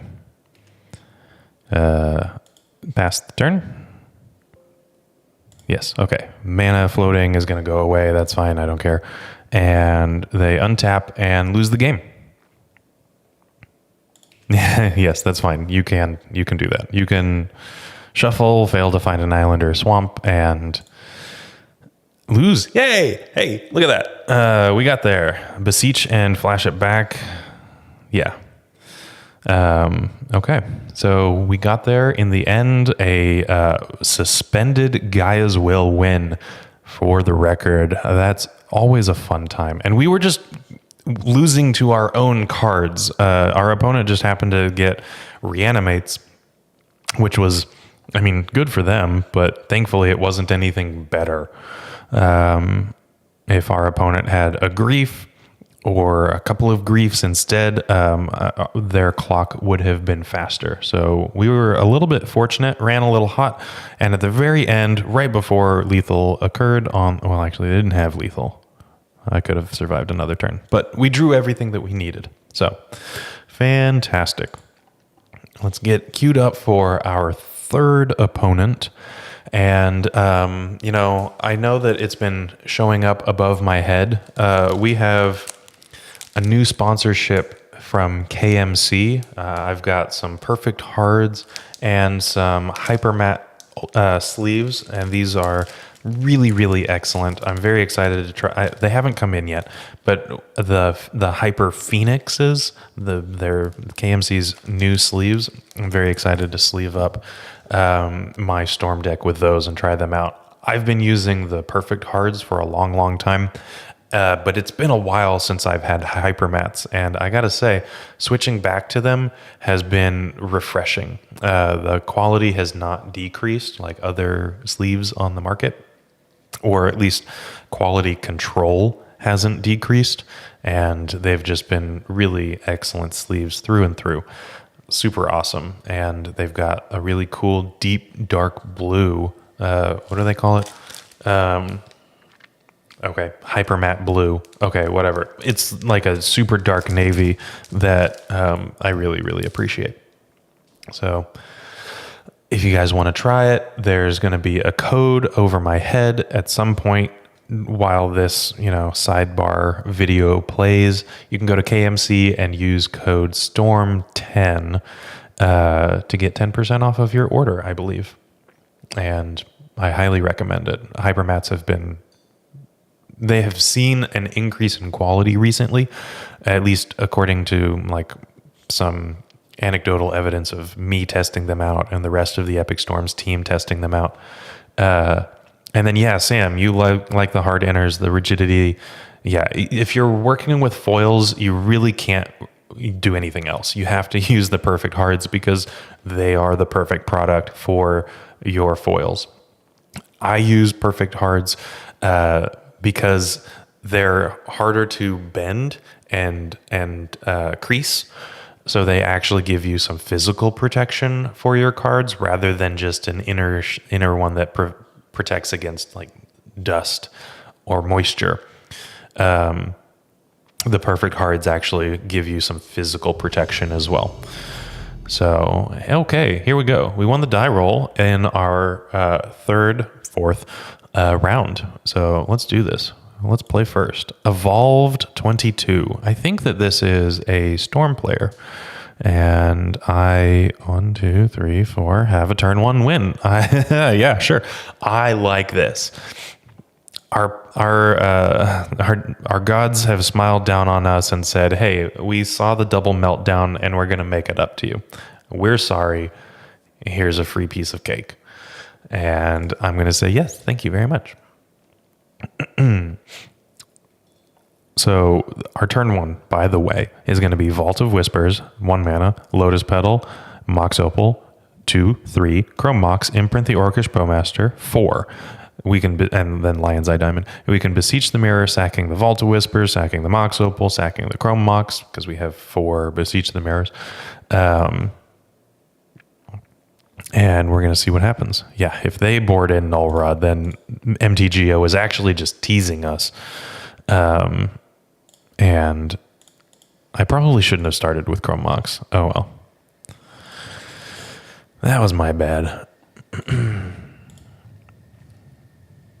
Okay, so now we get... Oh, I'm getting a little bit of lag, but that's fine. Cast with Bargain, bargain away the Mox Opal.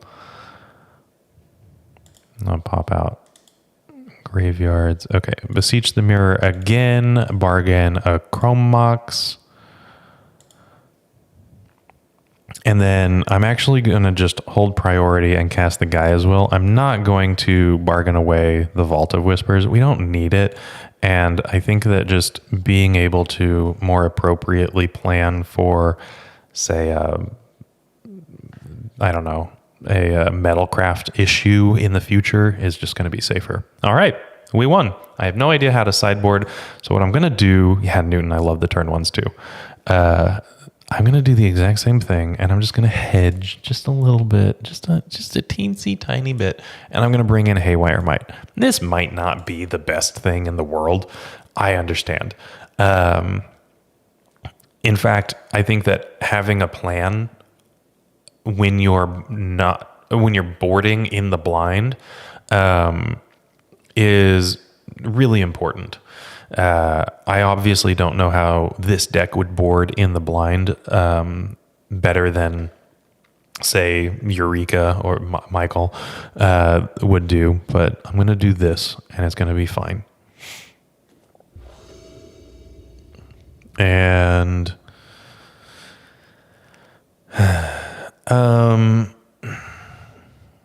so I have like Swamp, Dark Ritual, Duress, Cabal Therapy, and Entomb. Put an Echo in the graveyard, and then nothing. I'm going to mulligan this hand.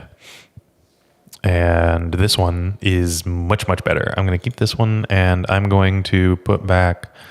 okay, so I'm going to Echo, and I think that Agadeems is more important to have than another land. So because this can imprint under Chrome Mox, and if I draw that, then that's great. So I'll make my land drop a Vault of Whispers, which can also turn on Mox Opal.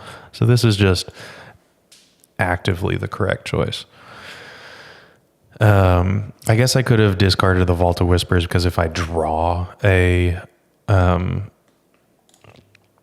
that's kind of tough. Okay, so if I draw a Chrome Mox, I could have imprinted it. Okay, never mind. I should have imprinted discarded a Vault of Whispers. Oh well. Scalding Tarn, or the Underground Sea, Thoughtseize. Hey, drew it anyway.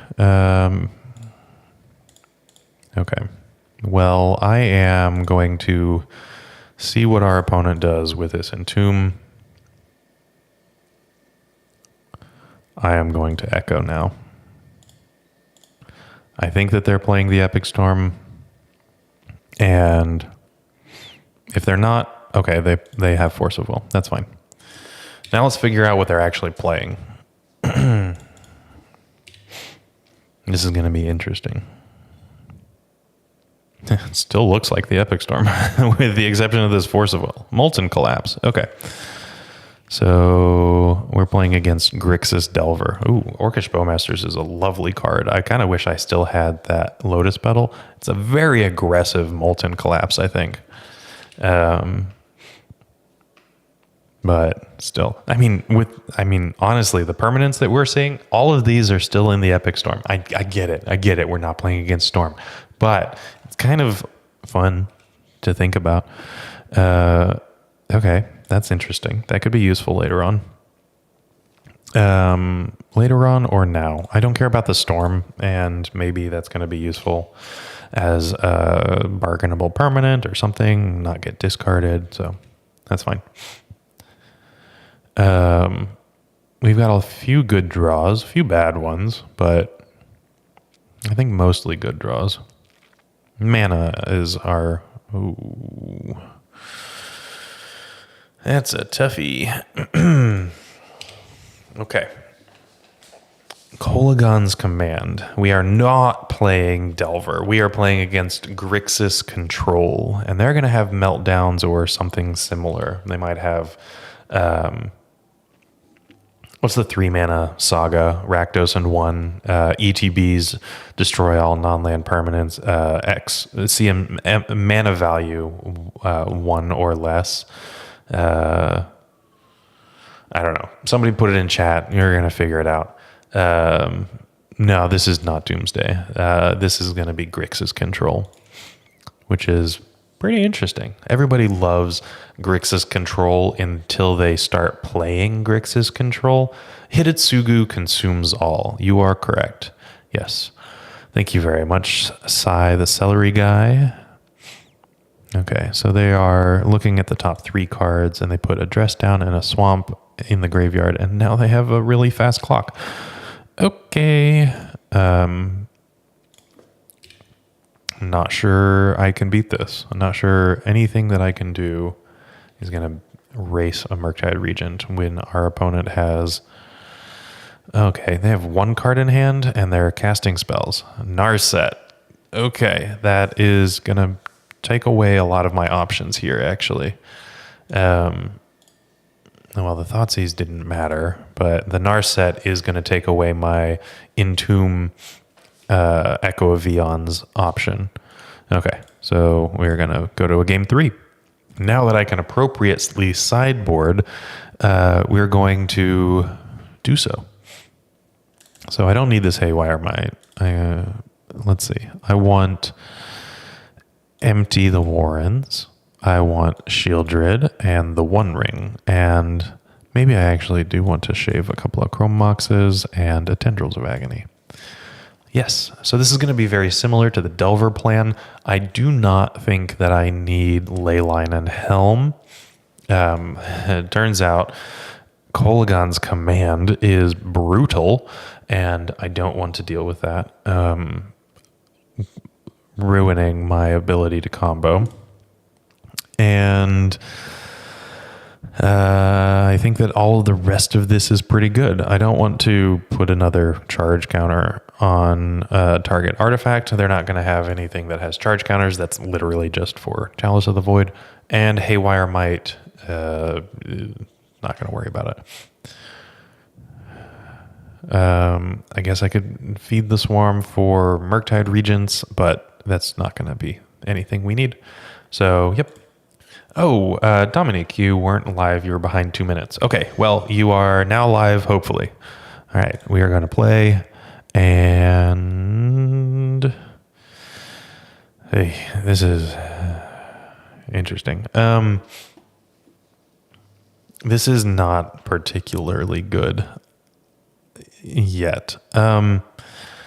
No, I think I'm just going to mulligan this one. Like, obviously, I can Saga, the Lotus Petal, cast the Dark Ritual, which can activate the Saga, untap, find an LED Echo. We're reaching here, folks. That's desperation plays. This, however, is very good. I will keep this, and I will bottom the Echo of Eons. I want multiple Sagas, and that is how I'm going to fight this game.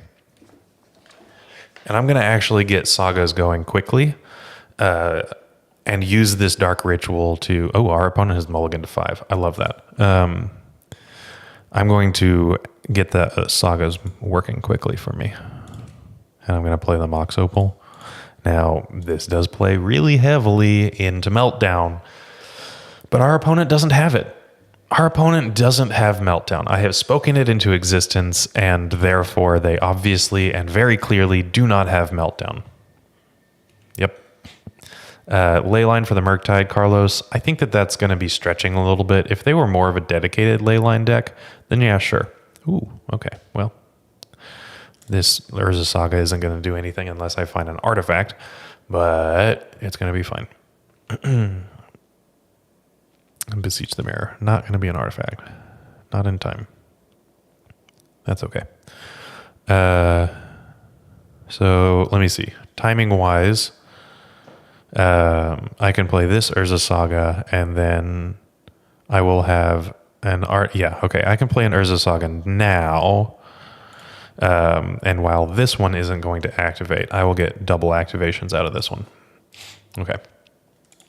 Carlos, the ley lines are really for things where they have dedicated graveyard interactions, and just the one threat is probably not going to be good enough, in my opinion. Even though it technically has relevant text in the matchup, I don't think that it's impactful enough to bring it in. All right. So let's tap this. Lotus Petal was pretty good. Let's get a... Well, honestly, we can get another Lotus Petal. Here's the Vault of Whispers, and I think that what I'm just going to do is keep the Lotus Petal because, oh my goodness, we are going to get blown out by a meltdown. I understand that. However, if I have the Lotus Petal, then it's not going to be as bad. So that's the idea here.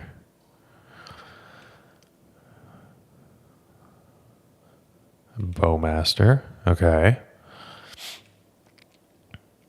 So if it's a Hidetsugu who consumes all, or Hidetsugu consumes all, it's not who consumes, because that would be Hidetsugu himself. And we are not fighting up against the saga known as Hidetsugu.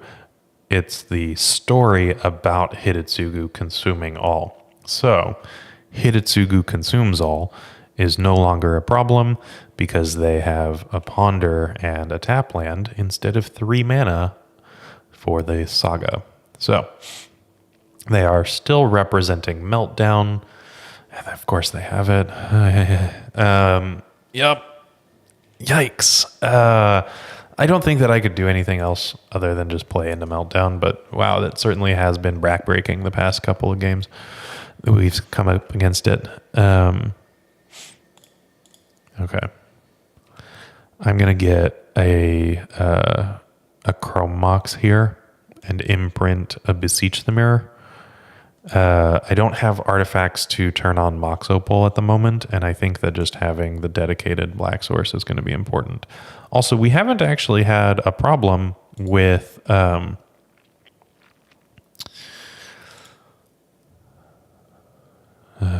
hold up. They have 2 cards in hand. I can present a win here. I'm going to try it. You know what? They have 2 cards in hand. I'm going to try it. If they have a force, they have a force, but I think that they have shown me enough cards for me to think that that's why they've kept the hand and not also have the last 2 cards be force blue card, and they aren't. Okay. Oh boy. So we get a W? Question mark?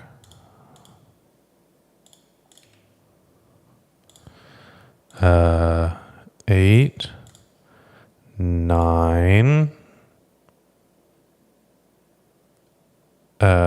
Sacrifice a permanent. Come on, MTGO. Yay! Hey! Okay, we got there. We're doing pretty okay. That Delver matchup was tough. It was very, very tough. But our opponent's last 2 cards were not force blue card, which I think that we could intuit and we can present a win. All right. Loving that for us. Let's get queued up. Try round number 4, 5. And oh, wow. Okay. Quick. Very quick pairing. And here we go. We won the die roll. This has been nice. We've just been winning die rolls left and right. Oh boy. Okay. We're going to have another turn 1. Our MTGO has said, oh my gosh, I'm so sorry about these meltdowns. They just keep spilling out of nowhere. Please have a turn 1 on us. And our opponent just needs to cooperate. Okay. Let's see what we can do. I don't know. I am glad that I held that Lotus Petal. If we didn't hold that Lotus Petal in our previous game, then we would not have had lethal. So what I'm going to do here is try to bait out a Force of Will with this Lion's Eye Diamond. Dredge has been seeing an uptick in play recently, and I wanted to make it seem like we were playing some Dredge. Okay, do I keep the Lion's Eye Diamond here? I think I do, just in case. Force. Glad I did. Okay. They pitched a Ponder, and the Gaia's Will is in the graveyard, so we got to remember that. We don't actually have Gaia's Will until we echo again. But we did have an attempt at a turn 1. I feel okay about that. Our opponent didn't cooperate, but MTGO tried to give us as much as she could. All right. A Lotus Petal. Well, that's fine.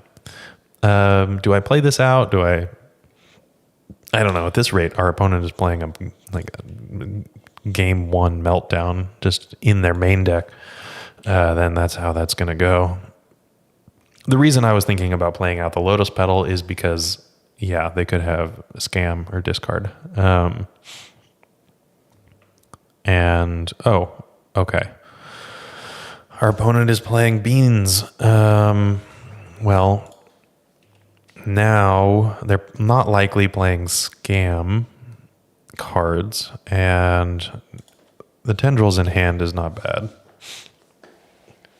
But we've got a few things ahead of us now, namely drawing cards to get to a point where we can...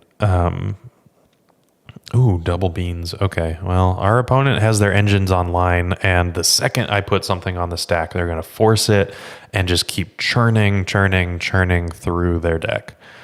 I was playing 4-color Beans once, and I had 3 Beanstalks, and I actually held priority on an opponent's, like an Elvish Reclaimer or something like that, so that I could force it twice, because it actually brought me up on cards, which was just disgusting. Speaking of, do I just go for this now, or do I wait for discard? I wait for discard because we've got so much of it. We're not going to be dying anytime soon, and I think that it's going to be more important to wait. Okay. Well, you know what I was saying about 3 Beanstalks being card positive for their forces? Yeah, that's happening right now. So we've got to see what happens now. I'm not necessarily liking this, but hey, we've got our duress. Okay. I will play out a Lotus Petal. I don't know if they're playing Spell Pierces anymore, but sometimes the Sultai Beans were playing Spell Pierces. Ooh, okay. They don't have anything. That's nice. And I don't have to crack this Mox Opal, so let's just... I know. They have an Orcish Bowmaster. I couldn't discard it, but I think that this needs to happen. Okay, fine. I take 8, but we got to just figure this out. And this is not it, but we can at least play another land, which is something we've been lacking. Could win by deck out. Yeah, not anymore. I did just shuffle everything back. Okay. Yeah, I'll always yield for this for now. And what I'm going to do is I'm going to play Agadim the Undercrypt and save some life. 8, 9. Okay. Let's see. Opponent about to force their own Solitude or cast a Triumph of St. Catherine. Yeah, I know. They were about to cast a Triumph, but we're going to just... I gave them another fresh hand of cards, thinking that I was going to win, but we were just one action spell away from that. Obviously, They had forces. They could stop us. So we were action and protection away. And now we have to hope and pray that we get something good. And if not, then I can concede by bolting myself, which I think is convenient enough and fun. Okay, well, they're going to draw 6 cards, and it doesn't matter because they're just going to discard a mess of Swords to Plowshares and Leyline Bindings, and they're going to have 25 forces in their hand. I know I get one more draw. Yeah. Our opponent, however, gets several draws, and it's not looking great for me, which is fine. We made some attempts, and we're just going to have to do better in the next one. We get a sideboard. Okay, so there's 1 Swords to Plowshares. Okay, that's fine. What's the draw? Orcish Bowmaster. I mean,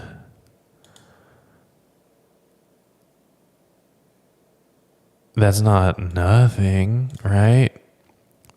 If they discarded all of their removal, I mean, they're just going to force this. Oh, they didn't. Okay.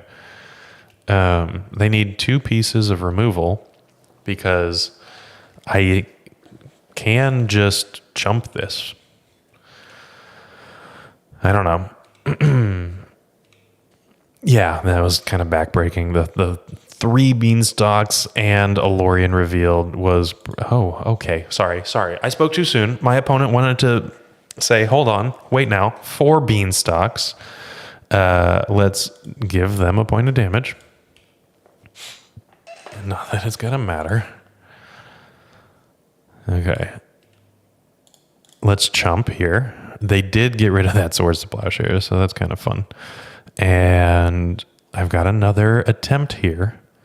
I can chump. If they don't have removal, then I have 2 more draw steps at something. I don't like my chances, but it's possible. Okay. Well, I'm going to hold up.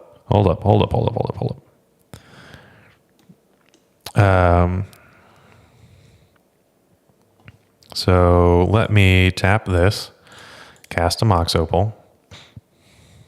And now I can Agadeem my graveyard. No, RTFC. Okay, so I'm going to do this next turn. Okay. That's fine.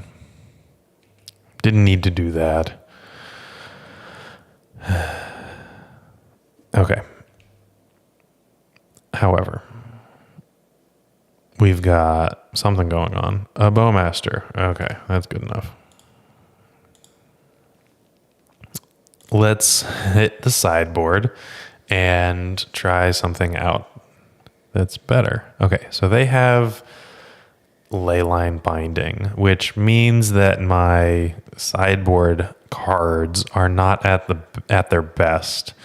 Can't Bowmasters make a new orc on the opponent's turn? Okay. Minus the fact that our Bowmaster died, their draw step doesn't trigger Bowmaster. Whenever an opponent draws a card, except for the first one they draw in each of their draw steps. So it doesn't count your draw step draw. It counts any other draw. Okay, I want Bowmasters. I want to probably shave on Echo. I want Empty, which means I can take out the Tendrils. I want the One Ring. I want Shieldred. Do I want any removal? Do I want the Ley Lines and Helm? That's the next thing. If I want the Ley Lines and Helm, okay, so I can get rid of, say, a couple of Chrome Moxen, and that's okay. let's see. So that's here, and then Cabal Therapy. So I need 3 more cuts to make this work if I'm doing this. I don't know. 80 card beans? No, Yorion. No. Just 60 card beans. Nice, though. Okay, so I can cut 2 Thoughtseizes. I need my Thoughtseizes. So let's cut a Mox Opal and a... So Thoughtseizes and Duress. I still have 6 protection. I can get rid of an Entomb. It's like the Echo of Eons and Entomb, so I can bring in my Leyline Helm sideboard.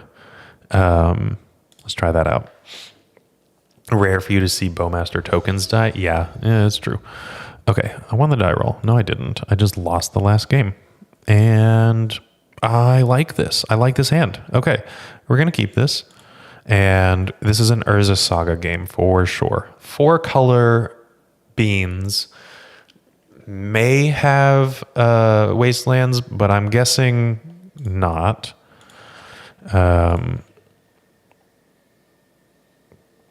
And let's just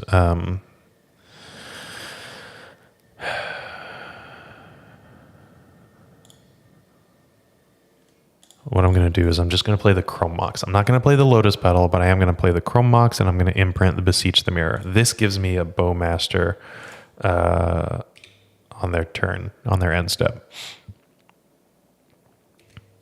which I think is important here.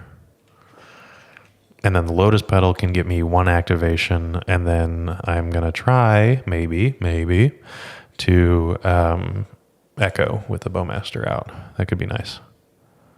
Okay, Ponder. Oh, wait, no. Wait, I have a Bowmaster out. That's fine. I was like, end-step Bowmaster. No, why don't you just do it when they draw a card, dummy? Okay. Sad Bowmaster is sad, but I'm not going to misplay because I'm ashamed of my misplays. Oh, they had a force anyway. Okay. I wonder if they chose to shuffle their library. Okay. Fine. Whatever. Upsetty spaghetti about it. Volta Whispers is nice. Okay. Now I am going to play the Lotus Petal out. So this is a 4/4. 1, 2, 3, 4. They're not playing things like Lightning Bolt, but still. Vault of Whispers was lovely.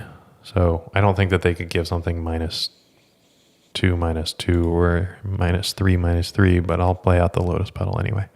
Yeah, they might have drawn the Force off of the Ponder, or the blue card, pitched a Murktide Regent. All right, what are we doing here? Is this... Well, they can't Witherbloom command, and they can't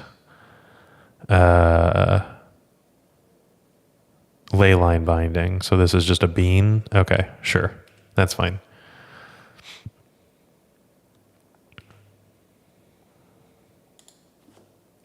So let's go to the end step and make a 4/4, which is going to be a 5/5, which is going to be a 6/6. And maybe even more. Nope, just a 6/6. Okay, I am going to get myself a Lion's Eye Diamond here. I have the Echo in hand. That's a pretty good backup. And attack for 6. Now, they could have a Solitude here. Ooh, okay. Surgical. That is pretty good. Not gonna lie. Pretty good. However, that doesn't address the problem at hand, which is, big bad beats from construct tokens. Hezalake, good morning from Finland. How are you doing? It's good to have you in chat. This is lovely. I have some Finnish viewers, I know, but I don't think that I've seen you before in chat, which is very exciting. All right. Lorien revealed. I think I'm happy to see that. They got an Underground Sea. This could be like a 2 mana for a Leyline Binding here. Not sure. Well, the Echo Flashback doesn't get interacted with positively with Surgical Extraction. They don't gain priority at any point before I can flashback Echo of Eons. So I'm guessing this is a Leyline Binding or this is an Orcish Bowmaster. And that's white first, so Leyline Binding. Yep, okay. That's all good. We're all finished with this. Joe, get out of here. That's terrible. Just get out of here. All right. I can not double echo. This is 1, 2, 3 mana plus 3 mana. I need 7 mana to double echo. I mean, I can, eventually. So I am going to make them, not on the same turn. So I can end step Entomb here if I want to. It opens up to Surgical, but that might be reasonable to play into. Okay, I've got my cat hanging out. Hello, Angus McDonald. He is just all sorts of cute and fluffy. Like, look at that tum. Look at that tum. Very good. Okay, I can put him down. He's very upset. He is not being paid attention to, and that's untenable. Okay, my opponent has found a tropical island. Maybe this is an Uro or something like that they're just like playing for the lulz. Could be another Leyline Binding. I'm going to end step Entomb. He's big floofy. He's not even that chunky. He's just a lot of floof. Okay. I'm playing into Surgical. I get it. I think it's worth it. Maybe. Endurance. Oh, well, that's fun. Okay. Good to know that one. I don't care. You know that this Echo is in my hand right now. Oh, that's good. Okay. So they have to block. They have to chump. I'm 1 mana away from from casting a Helm of Obedience. I will keep this going. So, 4 minus a catastrophe. Everybody with the puns. This is amazing. Y'all gotta check your significant others. They might be pregnant. You might be a dad. I don't know. I don't care how you identify. Check your significant other. They might be pregnant, and you might be a dad. Dad jokes are the only thing that define being a dad. So it's obviously where it all comes from. Angus is definitely needing the attention, but that's okay. All right. We've got a Ponder, Urza Saga. Okay, so like if I get a Vault of Whispers or something like that, this is going to be 6. It's not going to be enough to give us lethal right now, but that's fine. All you got is dad jokes and receding hairline. You know what? That's enough. That's enough, and don't let anybody tell you otherwise. And Joe, you're already a father of 2, and you're everybody's a dad in here. That makes sense. Y'all are legacy players. We are all legacy players. He's my only son. Angus is my son. So that's all I got. Hey, it's a Vault of Whispers. All right. They're at 6 because they fetched. Yes. Okay. We didn't even need to show them the helm. Excellent. You know what, Newton? Cat dads are the best dads. All right. I think that our sideboard juke is good. It didn't necessarily need to win the game or anything like that, but here we go. You watch your sister. The people think she's... How large is the age gap, Dominique?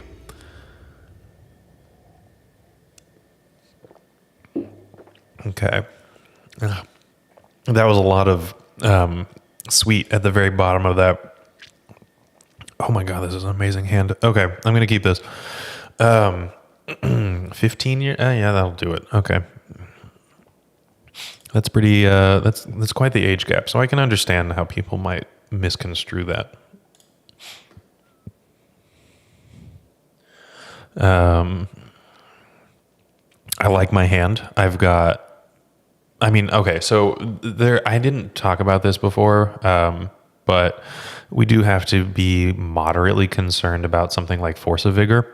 So I will have to play my artifacts out appropriately to avoid Force of Vigor. But, I mean, this is doing the thing. So we're going to try to do the thing. Thunder and lightning. That's very frightening. I like that. Way to go, Sam. I have one, but I need another one. Angus is very chill. So very, very chill, which makes me worried because you always get opposites when you are given cats or cats adopt you. And because Angus is so relaxed and so very chill, I'm going to inherit a demon and it's going to be terrible. That's just kind of how I know it's going to happen. I'm not sure if I'm ready for that. I'm not sure if my apartment is ready for that. I'm not sure if Angus is ready for that. We're going to do our best. Garth Brooks. I like that one.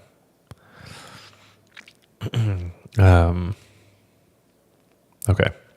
So we are going to... Ooh, that was good. Okay, we can start on a Vault of Whispers and then a Lotus Petal. And these are mana sources that can be activated before the Mox Opal is turned on, which is nice. Okay, so here's the Dark Ritual.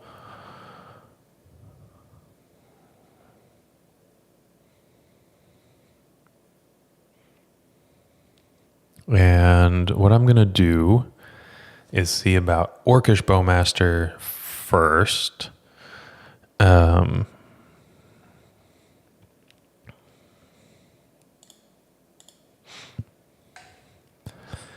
And then if this is interaction, fantastic. I don't care. This might be a brainstorm, actually. Okay, that's good. Yes, you are correct, Dominique. We do not adopt cats. We are delivered cats. Next to the name. Oh, excellent. Our opponent can't beat a Bowmaster. Maybe they didn't have land number 2. And that's good enough. I don't know why, but we didn't even need to do anything. Turn 1, cast a Bowmaster. Opponent concedes. Done. Love that one. Yeah. Super, super amazing. All right. We are sitting pretty at 3-1. We're playing for a... what does Brian call it? A bread and butter 4-1. We've got a positive record already locked. And I'm pretty excited about this one. Okay, Sam, Thunder was your first. Busted into your brother's house at 2 a.m. from an old stovepipe. That's good. Yeah, I know. We didn't get to do the thing. That's okay. That was another turn 1. All of these graciously handed to us by the MTGO gods and said, hey, we're really sorry about the meltdowns. You're doing the best you can. Let us help you out that little extra bit, which is awesome. It's lovely. It's so very nice of them. Anyway, okay. Let's see. What have I not told you about? Oh yeah, we've got a Patreon. If you like the content and you want to support the written content from the Epic Storm, then you can do so by supporting us on Patreon. We've got all kinds of written content for the deck that we all know and love, and I write there once a month-ish, and there are a few other article series that come out, and it's awesome, awesome, awesome. So let me tell you a little bit about how to support us on Patreon, and you gain access to awesome sideboard guides that you don't get elsewhere, and access to some exclusive areas of our Discord. Let me have Brian talk to you about it really quick. Want early access to articles at theepicstorm.com? Become a member of our Patreon to get articles 7 days early, on top of other sweet benefits, and help us pay our website team. You can sign up at patreon.com/theepicstorm. Okie dokie, here we go. And we are in our sixth, and final round with a lovely turn 1 hand. Yeah, I'll take it. We're up against Newton, who is going to be the progenitus fun, of Cradle control, which means I do have to potentially worry about endurances. And Collector Oof from Green Sun Zenith and things like that. However, what I can do is, let's see, how can I do this? Chrome Mox, Imprint, Entomb, or Bowmaster. Oh, well, hold up. What if I wheel and deal without? Yeah, I can play around endurance by casting like a Bowmaster and Echo of Eons. So yeah, let's just do that. We can play around the whole thing. Let's see if this works.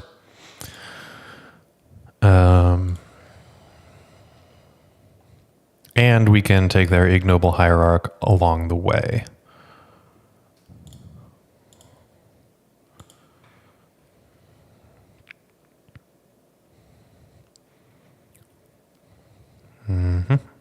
Okay, take the ignoble hierarch.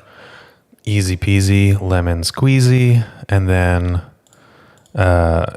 proper sequencing to play around an endurance is play the Lion's Eye Diamond out first, and then we get the Entomb for an Echo.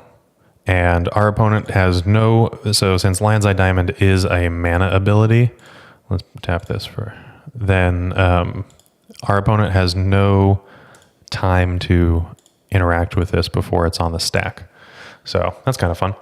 I know they're just playing Hoof and Atraxa, but like they used to play Progenitus, and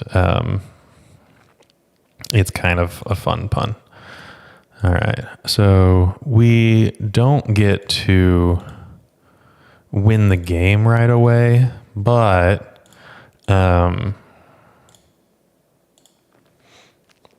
I do get to, I wonder if I should Thoughtseize them or Bowmaster them again.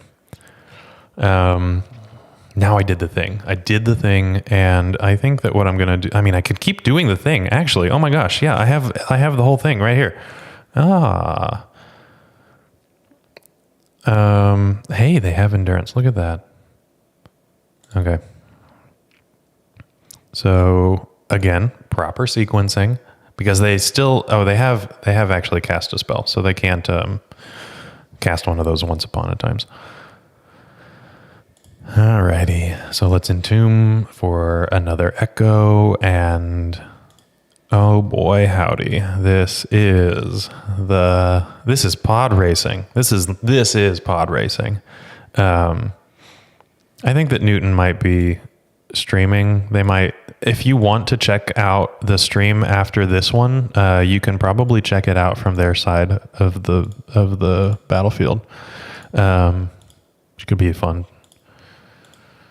Okay. So even if our opponent deals with the board state, we actually have an Urza Saga chipping away at everything. So yeah, Orcish Bowmaster, 15/15 Orc Army token. We have a brand new, fresh 7 cards. I actually had 2 sets of 7 cards, and an Urza Saga ticking up, tick, tick, tick, tick, tick. I would like to see them try. Now, sideboarding, I mean, Newton does so many things. I have no idea how they end up planning their sideboard. And that's kind of one of the things that they are known for, which is just wild times. Okay, so let's bring in all of our removal. This is Collector Oof for sure. Endurances. I don't think that I need to worry about. This is so much fun, Michael. I love this deck. Okay, I can get rid of duresses. I don't know if I want the Leyline Helm. Probably not. I want Empty the Warrens, though. Probably get rid of a Tendrils. And then I want all of my discard besides the duress, which doesn't really function well in a creature matchup. And then 4 extra cards. I can get rid of... let's see. 1 second. Orc that carry the bomb to Helm's Deep. Yeah, no amount of arrows are going to stop that. And then, Michael, you ordered the cards next time? Ooh, hey, yeah, we can swap. You can play the Epic Storm, and I'll play Black Saga Storm. That might be fun. That would be a lot of fun. Okay. Pay attention. Let's see. If I cut Echo and then a couple of Chrome Mox in or something like that, where are we sitting? I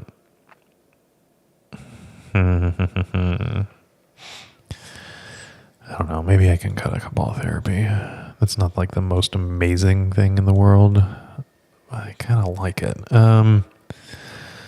I like all of my Bowmasters. They're just fantastic removal in and of themselves. Nope, I think I'm good with this. Haywire Might for ley lines, if they have them, which I'm kind of expecting Newton to have. I'm not 100% sure, but yeah, Bowmaster and Echo for sure is Bryshock. If you're a member of the YouTube channel, which is awesome if you are, you have all kinds of awesome emotes and privileges that you don't have as a regular subscriber to the channel or a follower. What are the YouTube terminology? Payment is a subscriber, and then you can just follow or like the channel, and you're good to go. I have no idea. Okay, Urza Saga seems like a pretty good way to take over this game. So I'm going to keep this, and I'm actually not going to lead on Urza Saga because that's a very good way to get eaten up with like a Chrome Mox that gets shut off with a Collector Oof. So I'm actually just going to play Agadim and pass. Is this a Thoughtseize? This is a Thoughtseize. Okay, so they can... I don't know. I don't know what they take. I have 2 pieces of removal, 2 Agadims, and a Chrome Mox. My plan is Urza Saga here. So this is not a particularly easy choice from our opponent.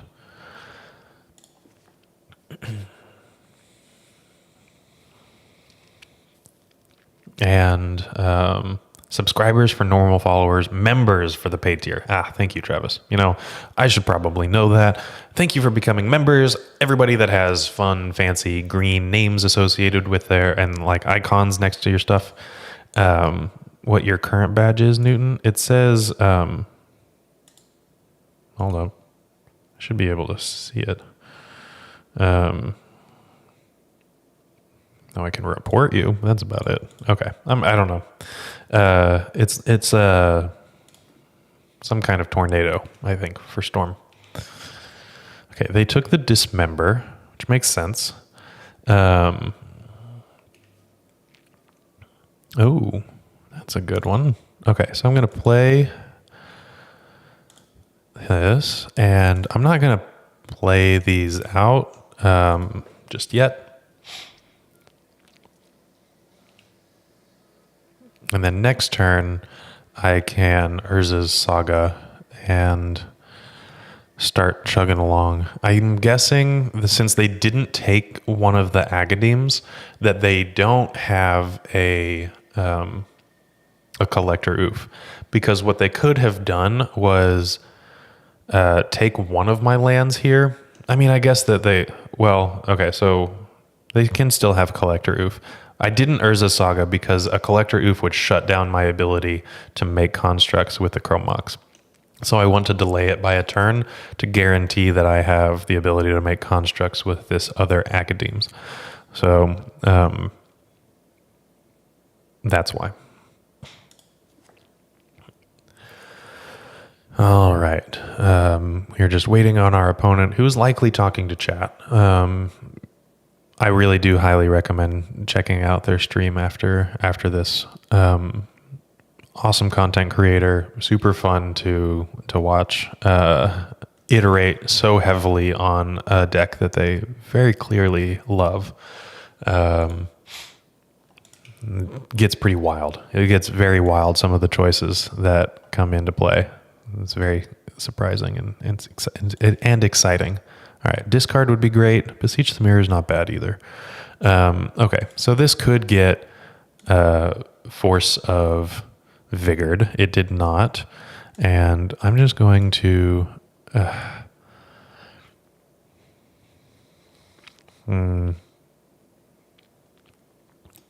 Okay, so like...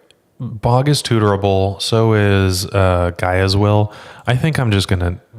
I get that they could have a Collector Oof, but I am insulated against Oof right now. So I'm gonna just get rid of the creature that's being presented, and I'm gonna be fine.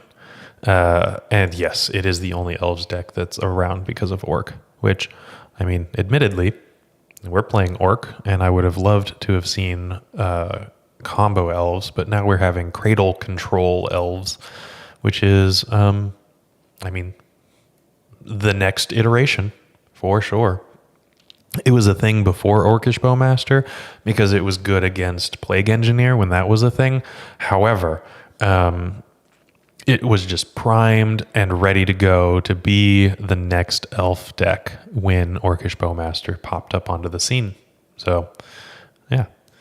I wonder, we've got 3 mana in the pool. Is this a Grist?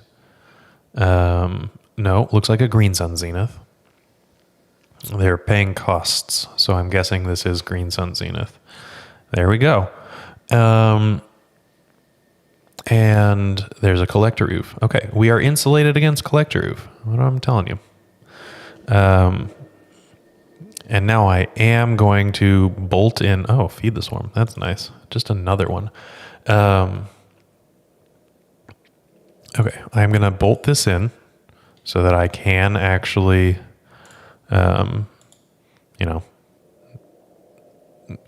make sagas, construct tokens. There we go. Words, hard.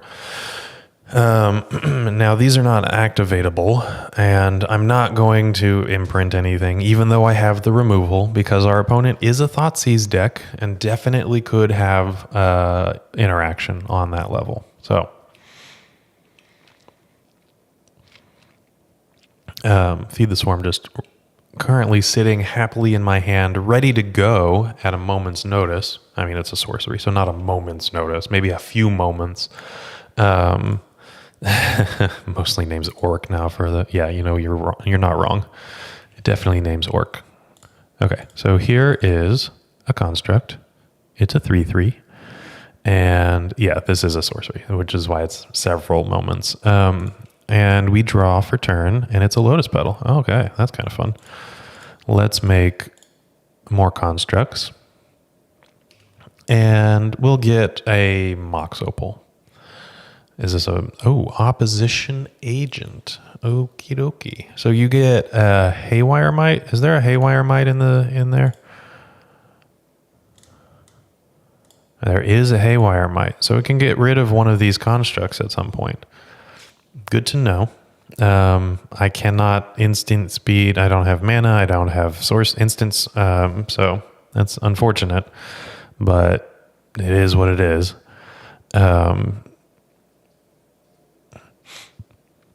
So they have a Haywire Might that's going to be exiled. I would assume that they have a Haywire Might. It can't be activated, so I'm actually not going to... Oh, it can't remove creatures. It also just can't be activated. So I'm just going to hang out here. Yeah, there's the Haywire Might. Okay, so what they can do is chump with the Collector Oof, and if they do that, then I can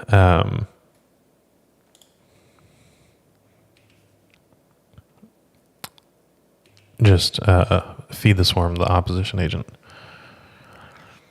And our opponent, they typed in chat, beseech, feed, pedal, vault, to remember what was in my hand, because opposition agent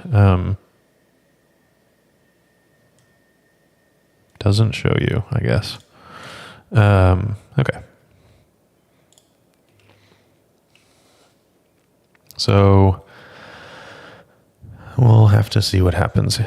I guess, I mean, Haywire can't remove creatures anyway, so it's not important.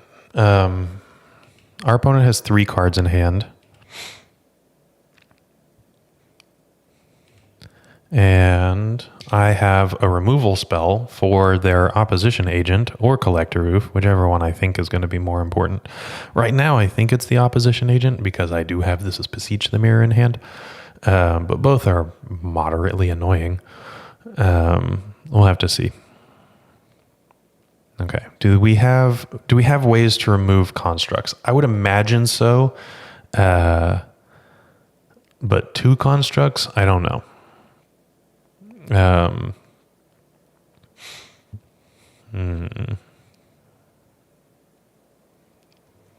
I'm always curious to see what's going on the other side. Elvish Reclaimer. Okay. Soulless Jailer. Permanent cards in graveyards can't enter the battlefield. Can't cast non-creature spells from graveyards or exile. Okay. Well, that doesn't really matter. Which is interesting. Ooh, okay. So 1, 2, 3, 4, 5, 6. They can chump, throw everything that they have in front of one construct and trade. Or I can feed the swarm, get rid of an Elvish Reclaimer, so that they don't have access to a Gaia's Cradle, which I think is something important. I'm not going to be worrying about casting any spells other than Orcish Bowmaster for the rest of the game. Besides, Beseech and Opposition Agent don't go well together. Well, they go really well for Newton, but it's not going to be something that I need to worry about. So there's the chump, because this is a lethal attack. And okay, our opponent is at 5. I have an Orcish Bowman. They're at 4. They fetched and found a Dryad Arbor. Okay, so they have 1 card in hand, and I don't know what it's going to be. I have no idea. Like, Grist is really problematic. Green Sun Zenith, the Haywire Might that they exiled, good here, potentially. Thoughtseize. And the Thoughtseize is good because it takes the Orcish Bowmaster, but they go to 2. They have 1 card in hand, and they take the Bowmaster, they fall to 2, and they have 2 mana for a Fiend Artisan. That's really good. Oh boy. They might get there. Okay, I'm at the edge of my seat. This is such an exciting moment. And they're attacking. I mean, yeah, that's fine. Because they can chump with the Collector Roof, chump with the Haywire Might, then use the Fiend Artisan to find, I don't know, whatever great and amazing thing that they need. Grist, probably. Swamp. Okay. I mean, I'm not doing anything if I'm not attacking. So here we go. We do have quite a bit of lag now with MTGO. 6 rounds is quite a lot for me right now. Okay. Chumps. They gain 2 life. They go to 4. And they got a 5, 8, 9. I'm not playing out my swamp. I think that the important thing is lack of information from my opponent. They've already seen Dismember, for example. I mean, this Urza saga, this one Urza saga has carried us this far on its back, single-handedly. I think the oppo just makes them pick the card that goes to your hand. No. They are exiling it, and then they exile it and can cast it instead of me. Okay, yeah, see? They thought that this was something important. And they just took 2 damage to get rid of a card that I couldn't even reasonably cast because of this opposition agent. So they're sacking the opposition agent, presumably. Okay, the Dryad Arbor. And they're paying extra. And they're getting a Grist? Question mark? Another Fiend Artisan. Oh, they're going big. Okay. Reasonable. Well, that's no longer hidden information. And,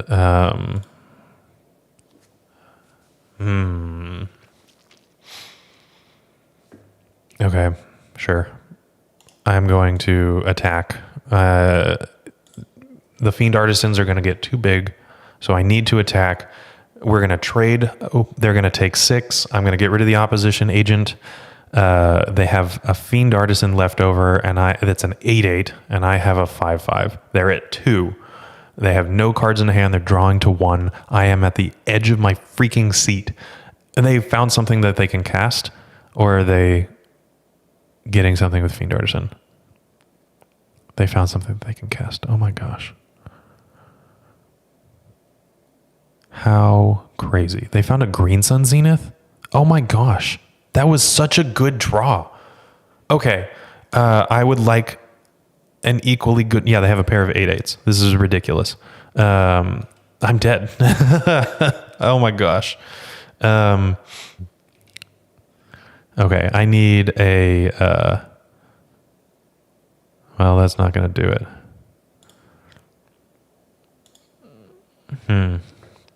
So I have to concede.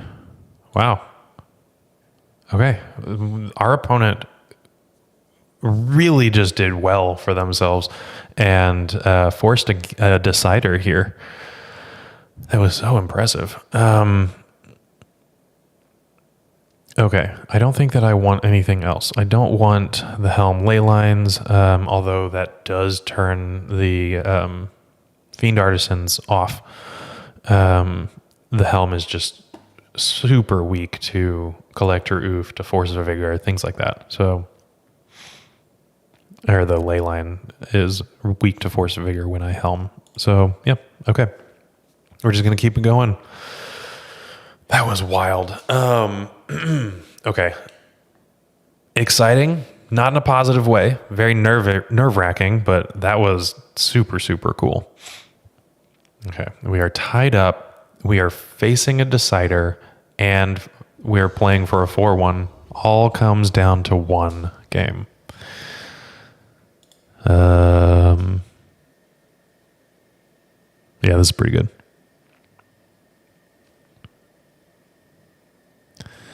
Okay, I'll keep this.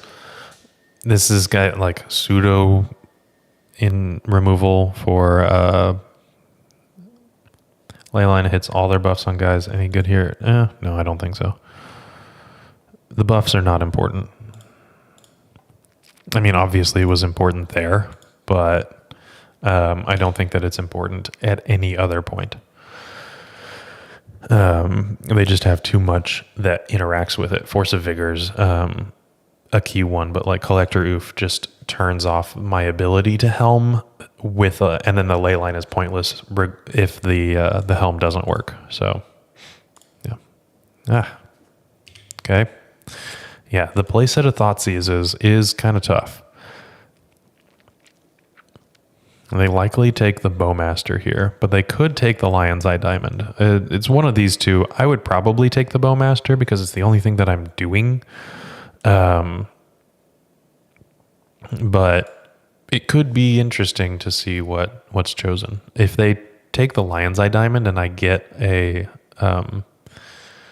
like I could find an Entomb, but even if I draw an Echo, I can cast it because I've got 1, 2, 3, 4, 5. Oh, I have to have another artifact. Okay.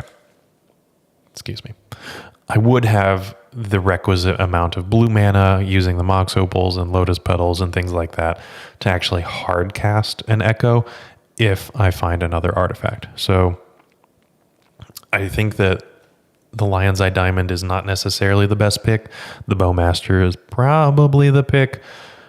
I don't know what my opponent's hand looks like. They could have Surgical. So that could actually change the match application of Thoughtseize up quite a bit. I don't know.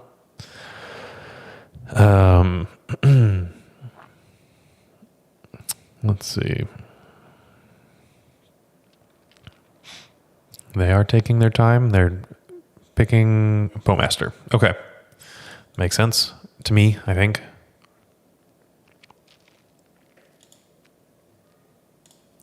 Okie dokie. I'll just pass.